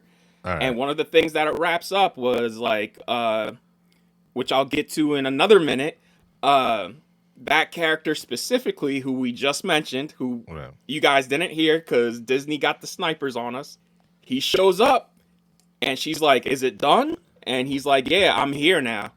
And Their kid hugs him, and she hugs him, and they kiss. She closes the door, and what does it say on the door? Yeah. Alias Investigations. I was just like, oh shit. So when they're saying the mutant saga is going to be consisted of teams, and one of the teams was announced, I'm like, okay, we're almost there. That's too much of it, but look, they're what I'm trying to say is, it seems like they're getting their own movie. Because remember how that was a mini-series and it fucking sucked? Well, the rumor is that's one of the movies in the next phase. I'm not mad at it at all. I'm excited. Like, I'm excited about it. Hell yeah, nigga. Hell yeah. I'm so. Because did you hear what they're doing? So some of the movies they're doing next phase, there's going to be like 3 different X-Men teams, which I'm like, yeah, it makes sense. There's like fucking 15 X-Men teams. You got X-Men, X-Flight, you got like X-Force, right? Generation X, right? Like all sorts of X, yeah, all sorts of X's out there. Yeah. The New Mutants, Midnight Suns, like they said, Blade is just going to be Midnight Suns now, and I was like, oh, cool. So that means fucking. That's why Ryan Gosling's like, yeah, look. Keep hope alive that I'm gonna be Ghost Rider, because I'm like, oh fuck. Wow. So him, and we know Oscar's gonna be in that shit as Moon Knight. Right. Yeah. So Blade, him, Moon Knight, and probably they might call Kit Harington back and be like, yo, we need Dane Whitman as Black Knight. That was one of the best runs they did recently when they resurrected Black Knight. So wait, all right. Here's the thing: is Mahershala still attached? He said he's like, I'm waiting for the call. Okay. All right. What we just mentioned, and then there's one more team. I can't remember. There's one more team where I'm just like, oh, wow. All right, we're really doing teams. Oh, yeah, Young Avengers. Okay. So, and the only reason I found this out is because apparently Kevin came out and said, he's like, yeah, Phase 7's not going to end with an Avengers movie. And I'm like, y'all have learned nothing. And then and then he's just like, we're focusing on teams. And I read the teams. I was like, oh, okay, all right. What y'all should have been doing since Endgame. For the first place, yeah. Like, yo, stop splitting these niggas up. Hey, do you think Strange is going to be in Midnight Suns? I mean, I would think so, but... Because he's spooky. Yeah, but here's the thing. Cumberbatch has had such a bad taste in his mouth with all of this shit, so I don't... Like it's literally just Multiverse of Madness that bummed him out. Yeah, but like, I mean, your second movie and they shit the bed so hard, you know. Yeah, listen, Scott Derrickson dipped out for a reason. Like, I hope I want the spooky Avengers, right? I want the supernatural motherfuckers. Well, the spooky Avengers is Dark Avengers. Right, but you know what I'm saying. I want the mythical supernatural motherfuckers. I really hope they don't pull the Thunderbolts with Midnight Suns, where at the end of the movies they're like, we're not the Midnight Suns. Haha, got you. We're the Dark Avengers. Like, don't do that shit again. Don't do that shit ever again. Man, you just spoiled it for them. That's probably exactly what they're gonna do. God damn, y'all are fucking... But yeah, look, I honestly hope Jessica now gets her own show and just call it Alias Investigations and have that nigga be part of the team. Yeah, all right, yeah, look. From what you said, the world is our oyster when it comes to this shit now. Yeah. Yo, I was like, when we got to the end of the show, I was like, bro, this should have been season 2 of both of their own shows on Netflix when this shit was still going on. Like, the fact that it took them all this time because of one nigga. And by the way, Jeff Loeb said they were never going to do another season of Defenders. That was a one and done thing. But yeah, exactly. But yo, exactly. There were a lot of loose ends. Yo, right? Yo, exactly. Yo. And when you think about Defenders, now that this is all canon now, they fought the Hand in the Defenders, so it doesn't make sense that the Hand is back in fucking Spider-Man. You know, yo, listen, do you see where I'm coming from, though? Yeah, I see where you're coming from, man. That's like it's like with Ant-Man, where at the end of Ant-Man, Martin Donovan literally runs away with Pym particles and is never brought up again. I'm like, yo, you got a piece of shit out there with like some really life-changing, powerful tech, man. Like, the fuck you guys doing? But we bring back Darren as MODOK. You know, I don't know anyone who has seen Quantum Mania more than once. Me. Yeah? Because we saw it in IMAX, right? And then I was like, let me go see it again. Because remember, me and you walked out. We're like, damn, it's not as bad as everybody made it out to be. It ain't Multiverse of Madness. Then I went to Market Fair, saw it again in 3D. And I remember halfway through, I'm like, nah, man, this motherfucker is terrible, bro. Like, the fact that they wrote Janet having an affair with Bill Murray, I'm just like, word. And she just, and like, Hank is heartbroken, and she's just like, I'm a woman with needs. And I was just like... But also, hasn't it been like fucking 30 years? Yeah. Right? Like, you know... that whole thing, it is... That whole thing is just a mess. A mess. That movie, man, I remember walking out of that motherfucker after the post-credit scene, and the people in front of me with their whole family, the wife turned to her husband and kids, and it's just like, I don't think we need to see all of these anymore. And the husband just goes, the husband went, yeah, I think we might just stick with Avengers movies from here on out, and everything else will just wait and see. Hey, that's, you know what, honestly, that's a good plan. That's a good, like, I'm not mad at that plan. I wish we didn't have to see all the shit, too. I'm not mad. Like, yo, listen, Thunderbolts was good, Fantastic Four was good, but it also took us so much bullshit to get there, because damn, what was it, like 2-3 months before Thunderbolts, we had Black Cap, which me and you were excited for, because we're like, fucking Black Captain America, ended up being some goddamn bullshit. That is barely a movie, y'all. Like, it is barely a movie. It's barely a movie, and it should have been called Red Hulk and featuring Captain America. They would have been better off making a deal with Universal for distribution rights and just swapping out Sam for Bruce, because that movie would have worked better if it was just a fucking Hulk movie. Yeah. And take all the political shit out of there. Because, like, all the political shit that they needed to be done, they didn't have the balls. Yeah. Right. Like they half-assed it. Yeah. Yeah. Y'all didn't want to rock the boat, but now we're in such fucking... Nobody gives a... rocked. Yeah, and nobody gives a fuck anymore. Like, if that movie came out now, they wouldn't give a fuck. They'd be like, yeah, you know what? Let's go all fucking in. Because everybody's tired of this shit. Yeah. Like, dog, Iran's making rap music videos about this nigga. At some point, is this person ever going to just, like, look and say, like, Jesus Christ, I'm embarrassed to be me? It's happening, because he's realizing. I think he realized once nobody was going to help out in this fucking war. This illegal war? Yeah. Yeah. That's when it, apparently people are saying that's when it dawned on him, like, oh, we're fucked. Yeah. Yeah. The TSA shit also dawned on him, like, oh, this shit's fucked. I saw footage out of New Orleans last night of the lines.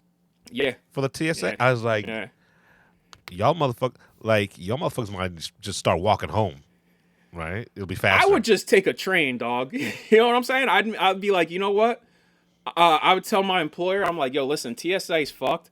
So is it okay if I take a couple extra days beforehand, a couple extra days after, so I could just hop on a train, and I'll just spend 2 days on a train and sightsee and see the country on the train.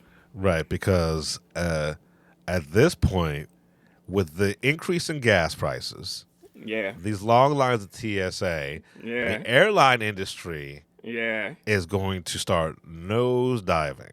Well, I mean, they don't have any air control traffickers. That's why that accident happened. That's right. I forgot. Yeah, y'all forgot about the accident where 4 fucking people died.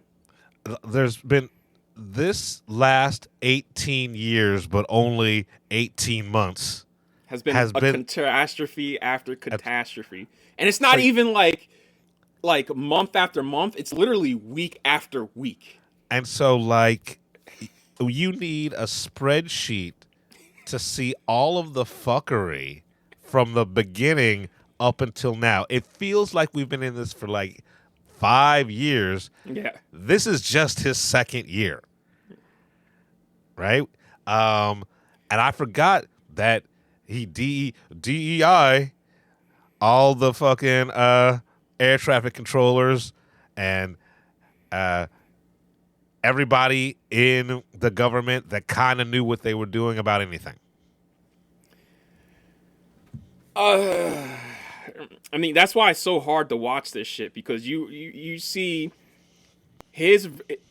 It's so bad in Daredevil that even the normal cops are like, nah, son. Like, they all rally together and it's like, yo, if you don't get the fuck out of here, because, you know, the police that are working with Fisk, the anti-vigilante task force, they walk around with Punisher logos all over them, dog. And I'm like, yo, where's fucking Frank, bro? And that's the thing I hate about this. I'm like, yo, listen, Frank needed to be in this motherfucker. Like, the fact that y'all were like, I don't know, he up and disappeared. I'm like, Frank would absolutely murder all of these motherfuckers for taking his shit. So, and like, speaking of, like, we're living in the shit right now.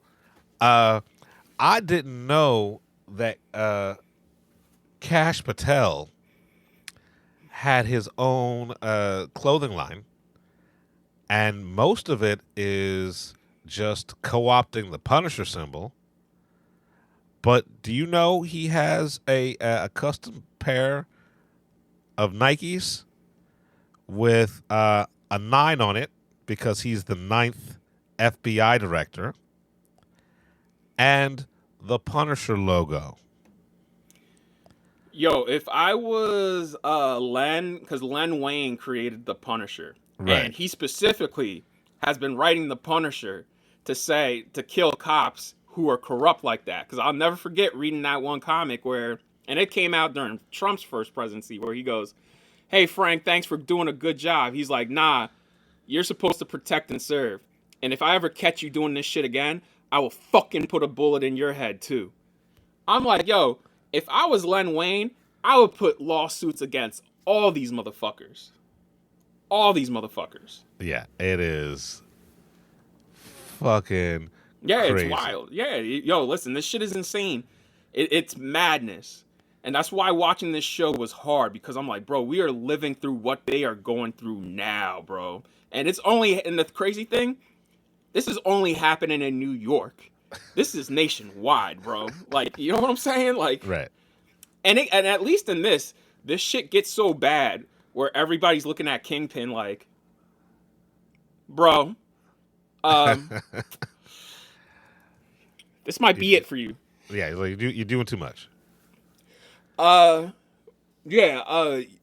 like that they took the costume from one of my favorite runs where he has Blind Spot as his partner in the comics, and Blind Spot is this deaf kid who starts working with him, has his own costume. In that run, the suit's black, and he has the black suit in this, which is he just painted black all over the red, and he finally has the DD on his chest. I'm like, dog, this is now let's just say season 5, because the original Netflix show ran for 3. This is the quote unquote second season of the revival. So 5 seasons to finally get this nigga in the black suit. We never even seen, like, yo, can we give him the yellow suit just as a homage to the first suit he ever wore? Like, I would love to see him in the yellow suit. I mean, wasn't he in the yellow suit in She-Hulk? Yes, he was. Okay, I forgot about that. Yeah. Mm-hmm. I forgot. And the reason why I'm so obsessive about this is because Daredevil is my favorite Marvel hero. Just because he is somebody who's like, yo, and they say this in the show. They're like, yo, can you just kill him? He's like, that's not me. There's got to be another way. I can't do it. Because he is Irish Catholic till he dies. Like, I don't kill. I And, like, just defend. And like here's the thing: if you want someone murdered, just go to Frank. Yeah. My favorite comic is Frank Miller's Daredevil: The Man Without Fear. I think that is a perfect comic from beginning of it to end. It's a 6-issue run. Rewrites Daredevil's origin. That's basically canon now.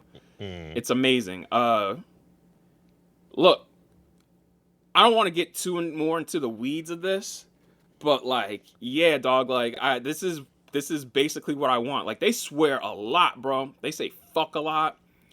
They the violence is, yo, there's some of this where I was just like, yo, this is on Disney Plus, bro. I was like, yo.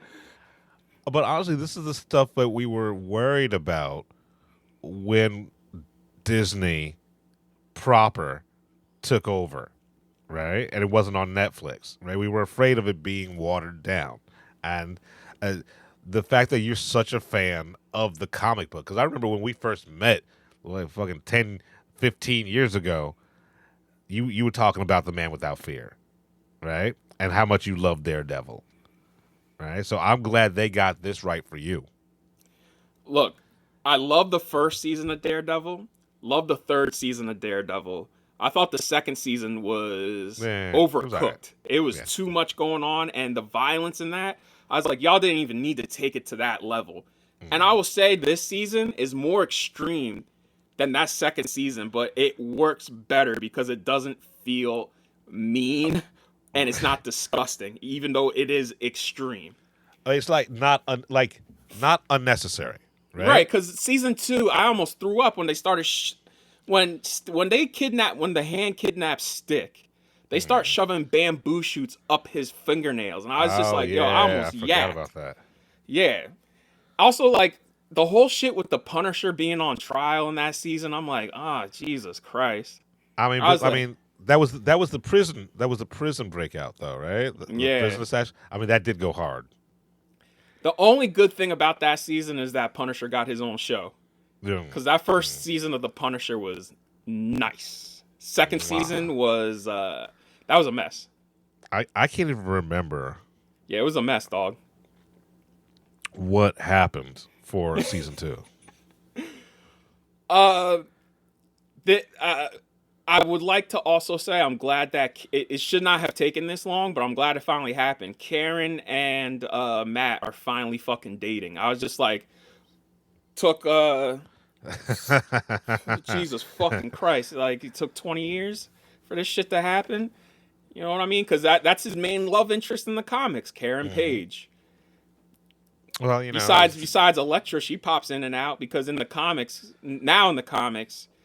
Karen is dead and Elektra's back. But guess what? Who Elektra is? I mean, is it Karen? No, I don't know, Elektra. Like resurrected?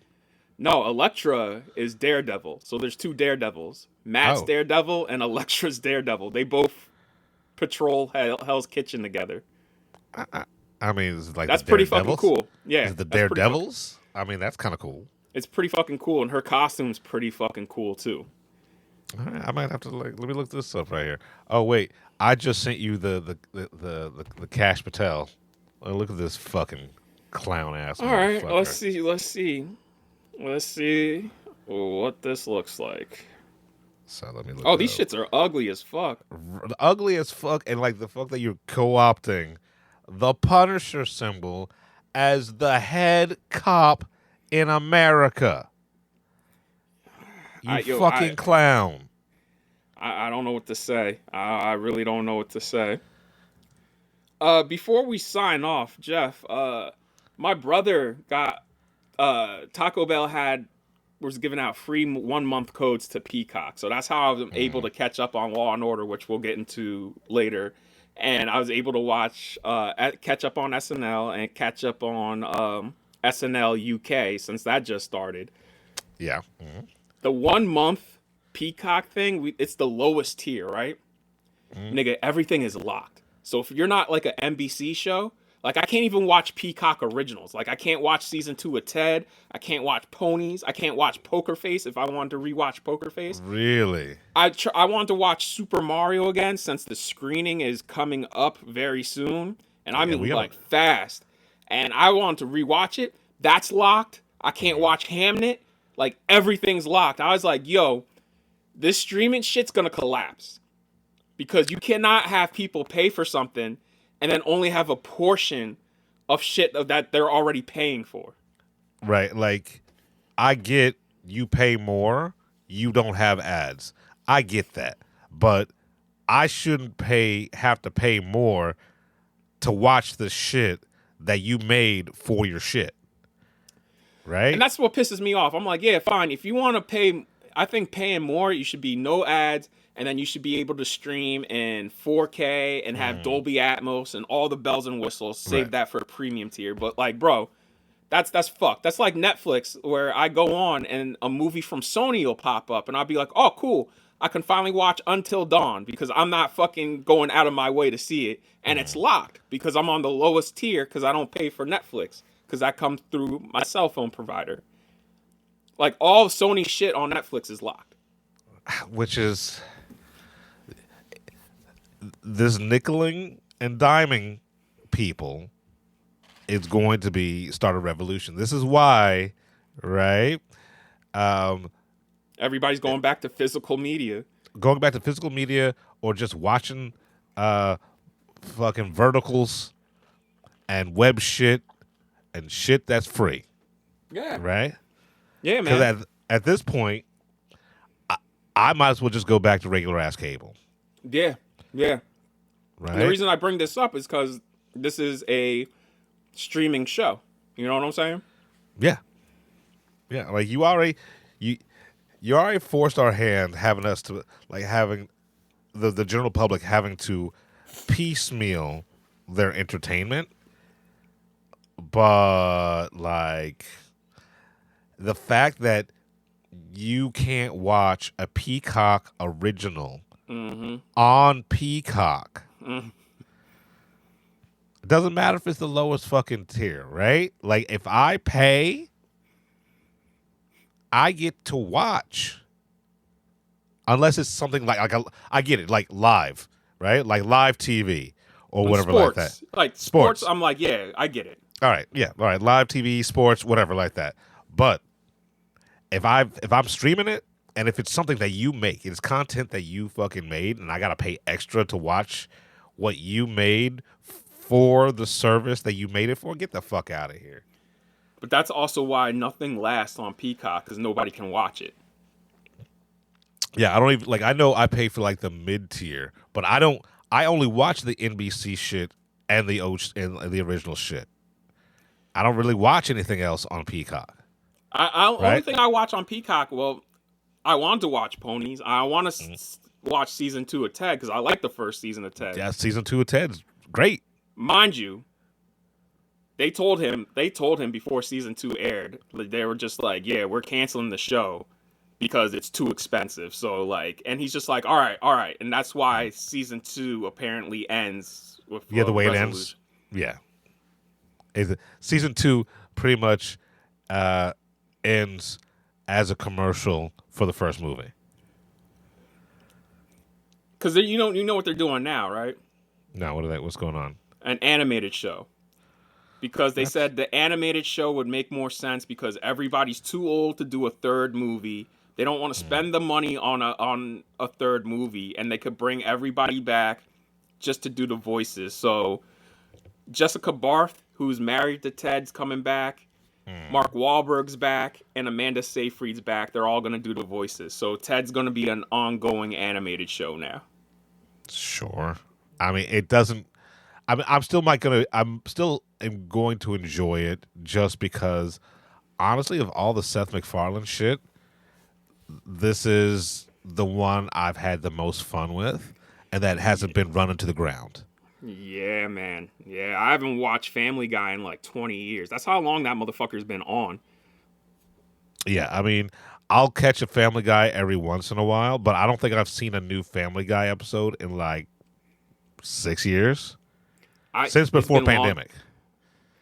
it's been I gotta say, because this show's been on for almost as old as I am, and I haven't watched it ever since like the first couple of seasons. So I couldn't tell you like what the fuck's happening. I've never seen an episode of American Dad.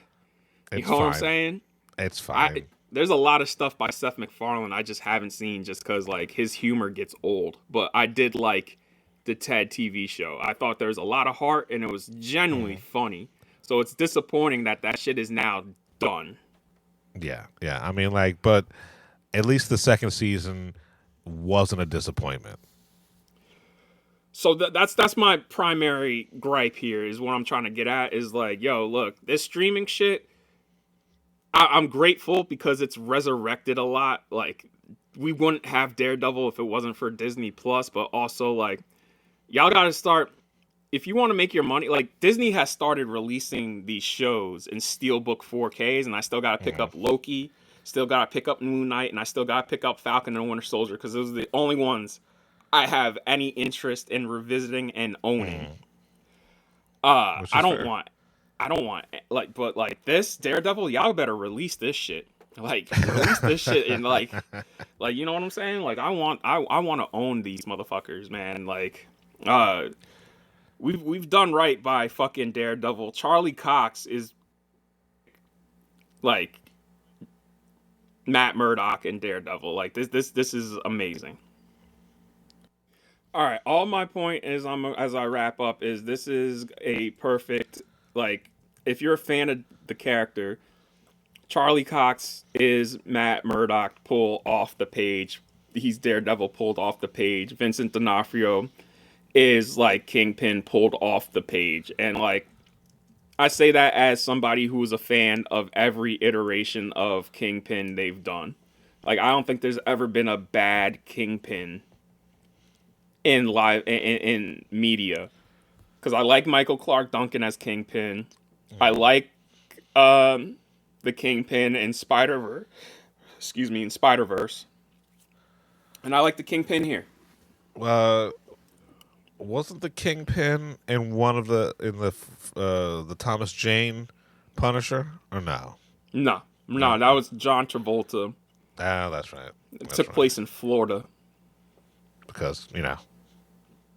That movie could have been so much better, and you just watch it, you're just like, I feel like it's not bad, but you just sit there and you're just like, it's something missing here from it being an actual good movie. I honestly liked that short film, Dirty Laundry. Oh, yeah, more than the movie, yeah. Yeah, more than the movie, Yeah. And then Lexi Alexander's movie was... I mean, look, got the violence right, but she tried. She tried. And I've never seen the Dolph Lundgren one. That was the first one I've ever seen, and I saw it whenever it came out. I saw it like 2 years after that, so I saw it when I was 13 or some shit like that, and I thought this was the best thing fucking ever. And then when I got older and I watched it, it's like, oh yeah, this is a piece of fucking shit. Well, listen, I'm glad they finally got these characters right. You know what I'm saying? Because, like, Jessica Jones is one of my all-time favorite characters, and Kristen Ritter kills it. John Bernthal has killed it as Frank. Deborah Ann Wool, I really like her interpretation of Karen, even though it's wildly different. I think the spirit's there. Y'all fucked up by killing Foggy last season. Like, that nigga should be here, around, you know what I mean? And Foggy, perfect Foggy. But, this season, I can't wait for you guys to see it, because they take some stuff from the comics and, like, it's changed. Like, the game is changed by the end of this shit. Like, even when they resolve the cliffhanger in either Secret Wars or the next season next year, I mean, it's going to be very rough for Matt. That's all I'm going to say. It's going to be very rough. It's never easy for Matt. Yeah, Matt and Spider-Man have two things in common. They both suffer a lot.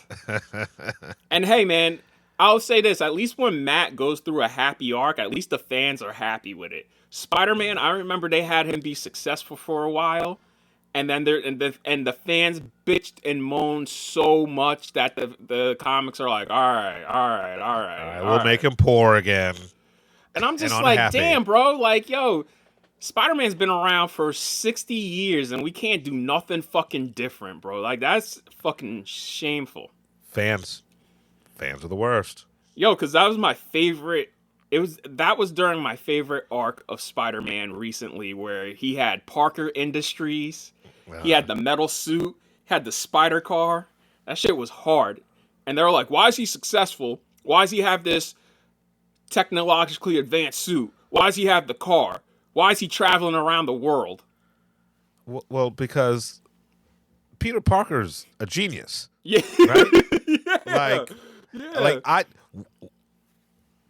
Why should he still be poor and like in a failure? He's a goddamn genius. And I thought the storylines, it's not like he was having an easy time. Like, the nigga was trying to run a company while saving the world, and it was taking a toll on him. And I love how he got away with it too, where he was just like, yeah, Spider-Man's my bodyguard. Like, sure, yeah. And yeah, nobody questioned it. So whenever Peter would like disappear and Spider-Man would be there, nobody said a fucking thing or thought twice. It was like, oh, yep, Peter's in the he's in the Peter's panic doing room. he's doing some scientific shit, or he's in the panic room or some shit. Yeah, y'all fucking nerds ruin everything. I mean, are the worst. Everything.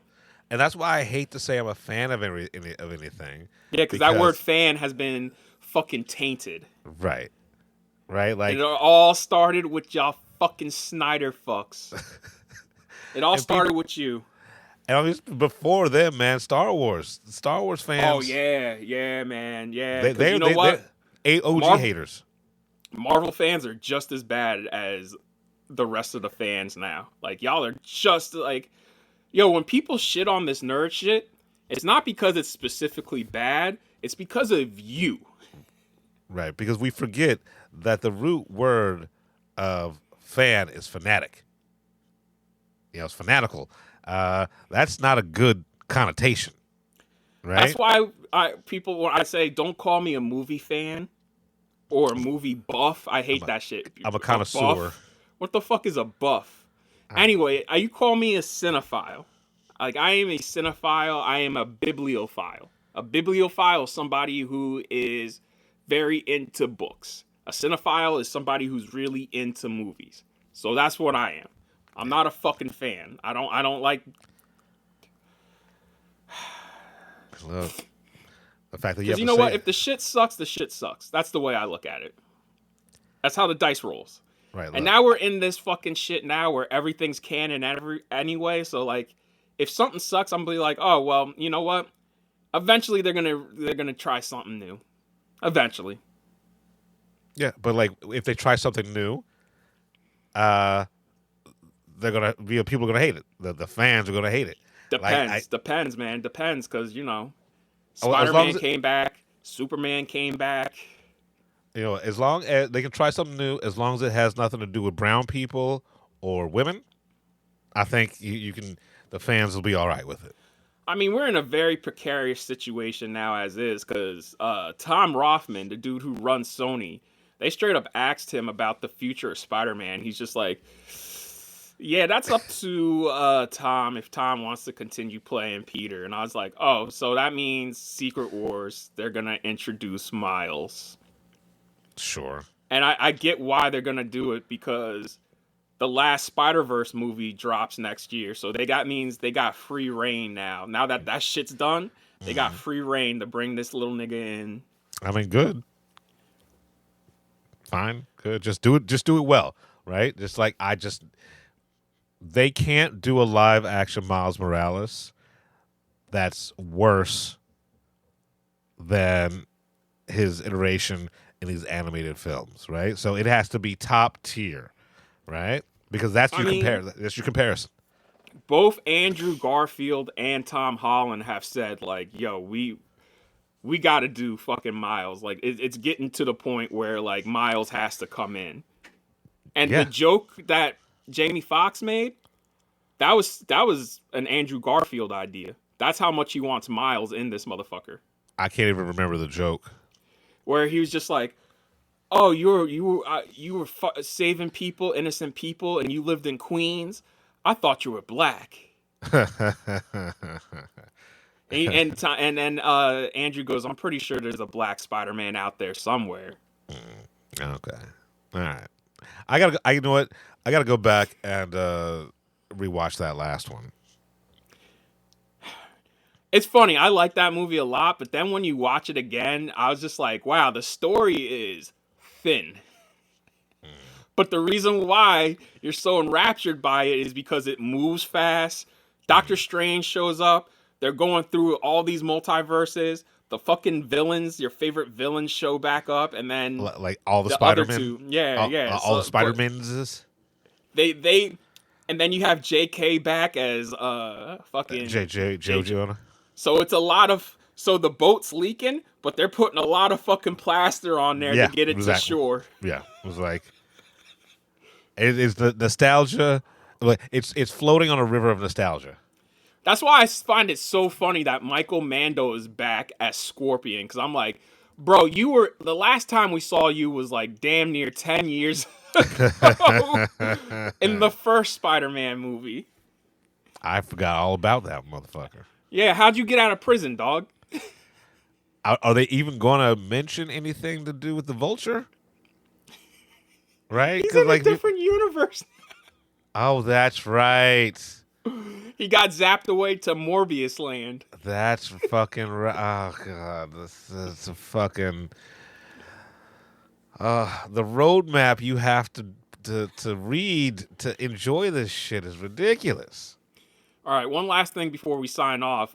Tom Rothman has absolutely confirmed that they are going to reboot their live-action Spider-Man universe. And I'm just like, you know what? Okay. And they asked them, they're like, are you guys going to do all the movies you already did already? They're like, yeah, we're going to circle back around to those characters. Those characters are not off the table, but they're going to be different iterations. And I'm just like, man, y'all just didn't learn not a fucking thing. Y'all lost all this money. Everybody said no the first time. What makes you think they're going to say yes a second time around? Like, the only thing I want to see is Drew Goddard's Sinister Six movie. And that's just because of Drew Goddard. If Drew Goddard wasn't attached to that shit, I'd also be like, no, thank you. Because a Sinister Six movie without Spider-Man is fucking stupid. But I believe in Drew Goddard because that dude is a hell of a writer. And he's also a hell of a director. Like, he wrote some of the best episodes of Lost, Buffy, Angel, Bad Times at the El Royale Rules, fucking Cabin in the Woods Ruled. He just wrote two of, he just adapted. He's like the Andy Weir whisperer because he wrote the screenplay for The Martian, wrote the screenplay for Project Hail Mary. Dude's got it. But like I said, if it wasn't for Drew Goddard, I'd be like, fuck off. Same thing with The Matrix. They're doing another Matrix movie. It's going to be written and directed by Drew Goddard. And I'd be like, okay, I'm interested. Yeah. But also, if it wasn't Drew Goddard and they're just going to replace the Wachowskis with somebody who's just not the Wachowskis. Some asshole. Yeah. Some asshole. I'd be like, yeah, fuck off. Fuck off. Like, I'm good. Yeah. They asked them, too, recently on this press tour for Project Hail Mary. They're like, do you have any idea what Matrix is about? And is Keanu and Carrie coming back? And he's just like, I'll be real with you. It's too early to even talk about any of this shit. It's like, look, can we talk about the movie I have right now?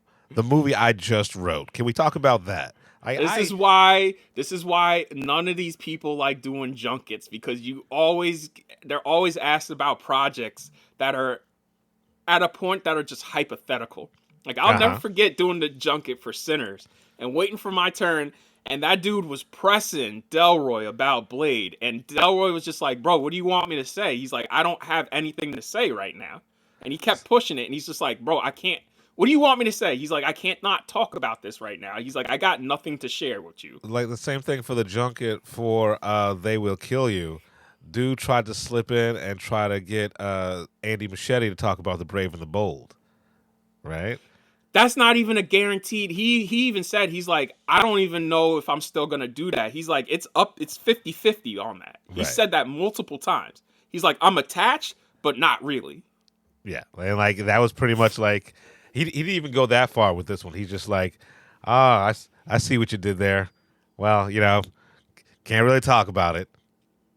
Yeah. But I do hate, like, that's the shit I do hate is don't try to support the movie that you're there to support.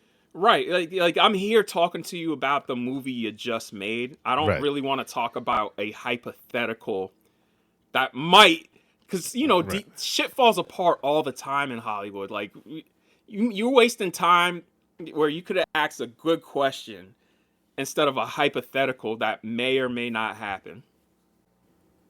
Yeah, man.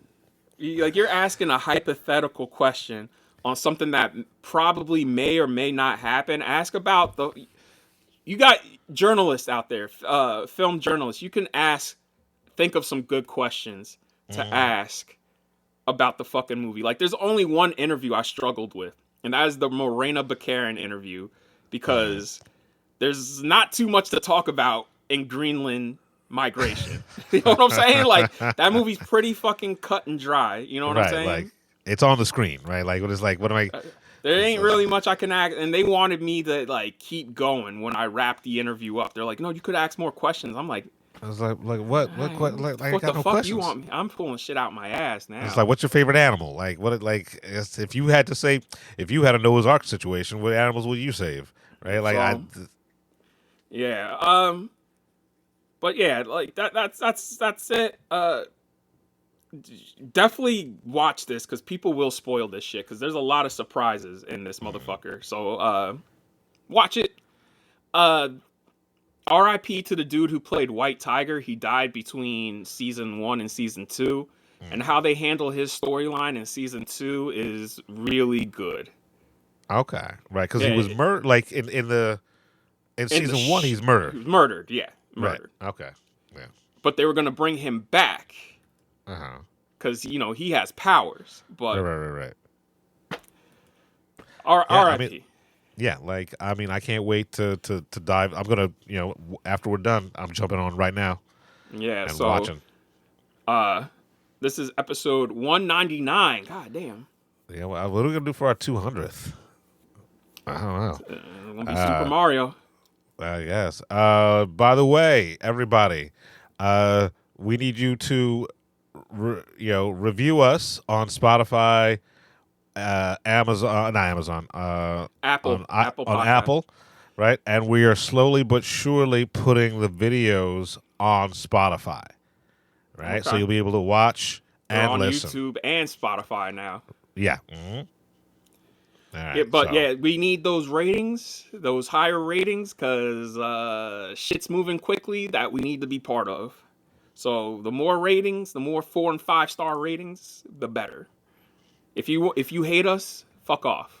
I'm gonna say what Amanda Dobbins says. So it's like, yo, if there's stuff that you don't like, wrong podcast. Like, I like how she says that all the time. She's like, yo, listen, this is what we talk about. If you don't like it, wrong podcast. Like, if you expect us to sit here and talk about some shit that you're specifically interested in, don't know what to tell you.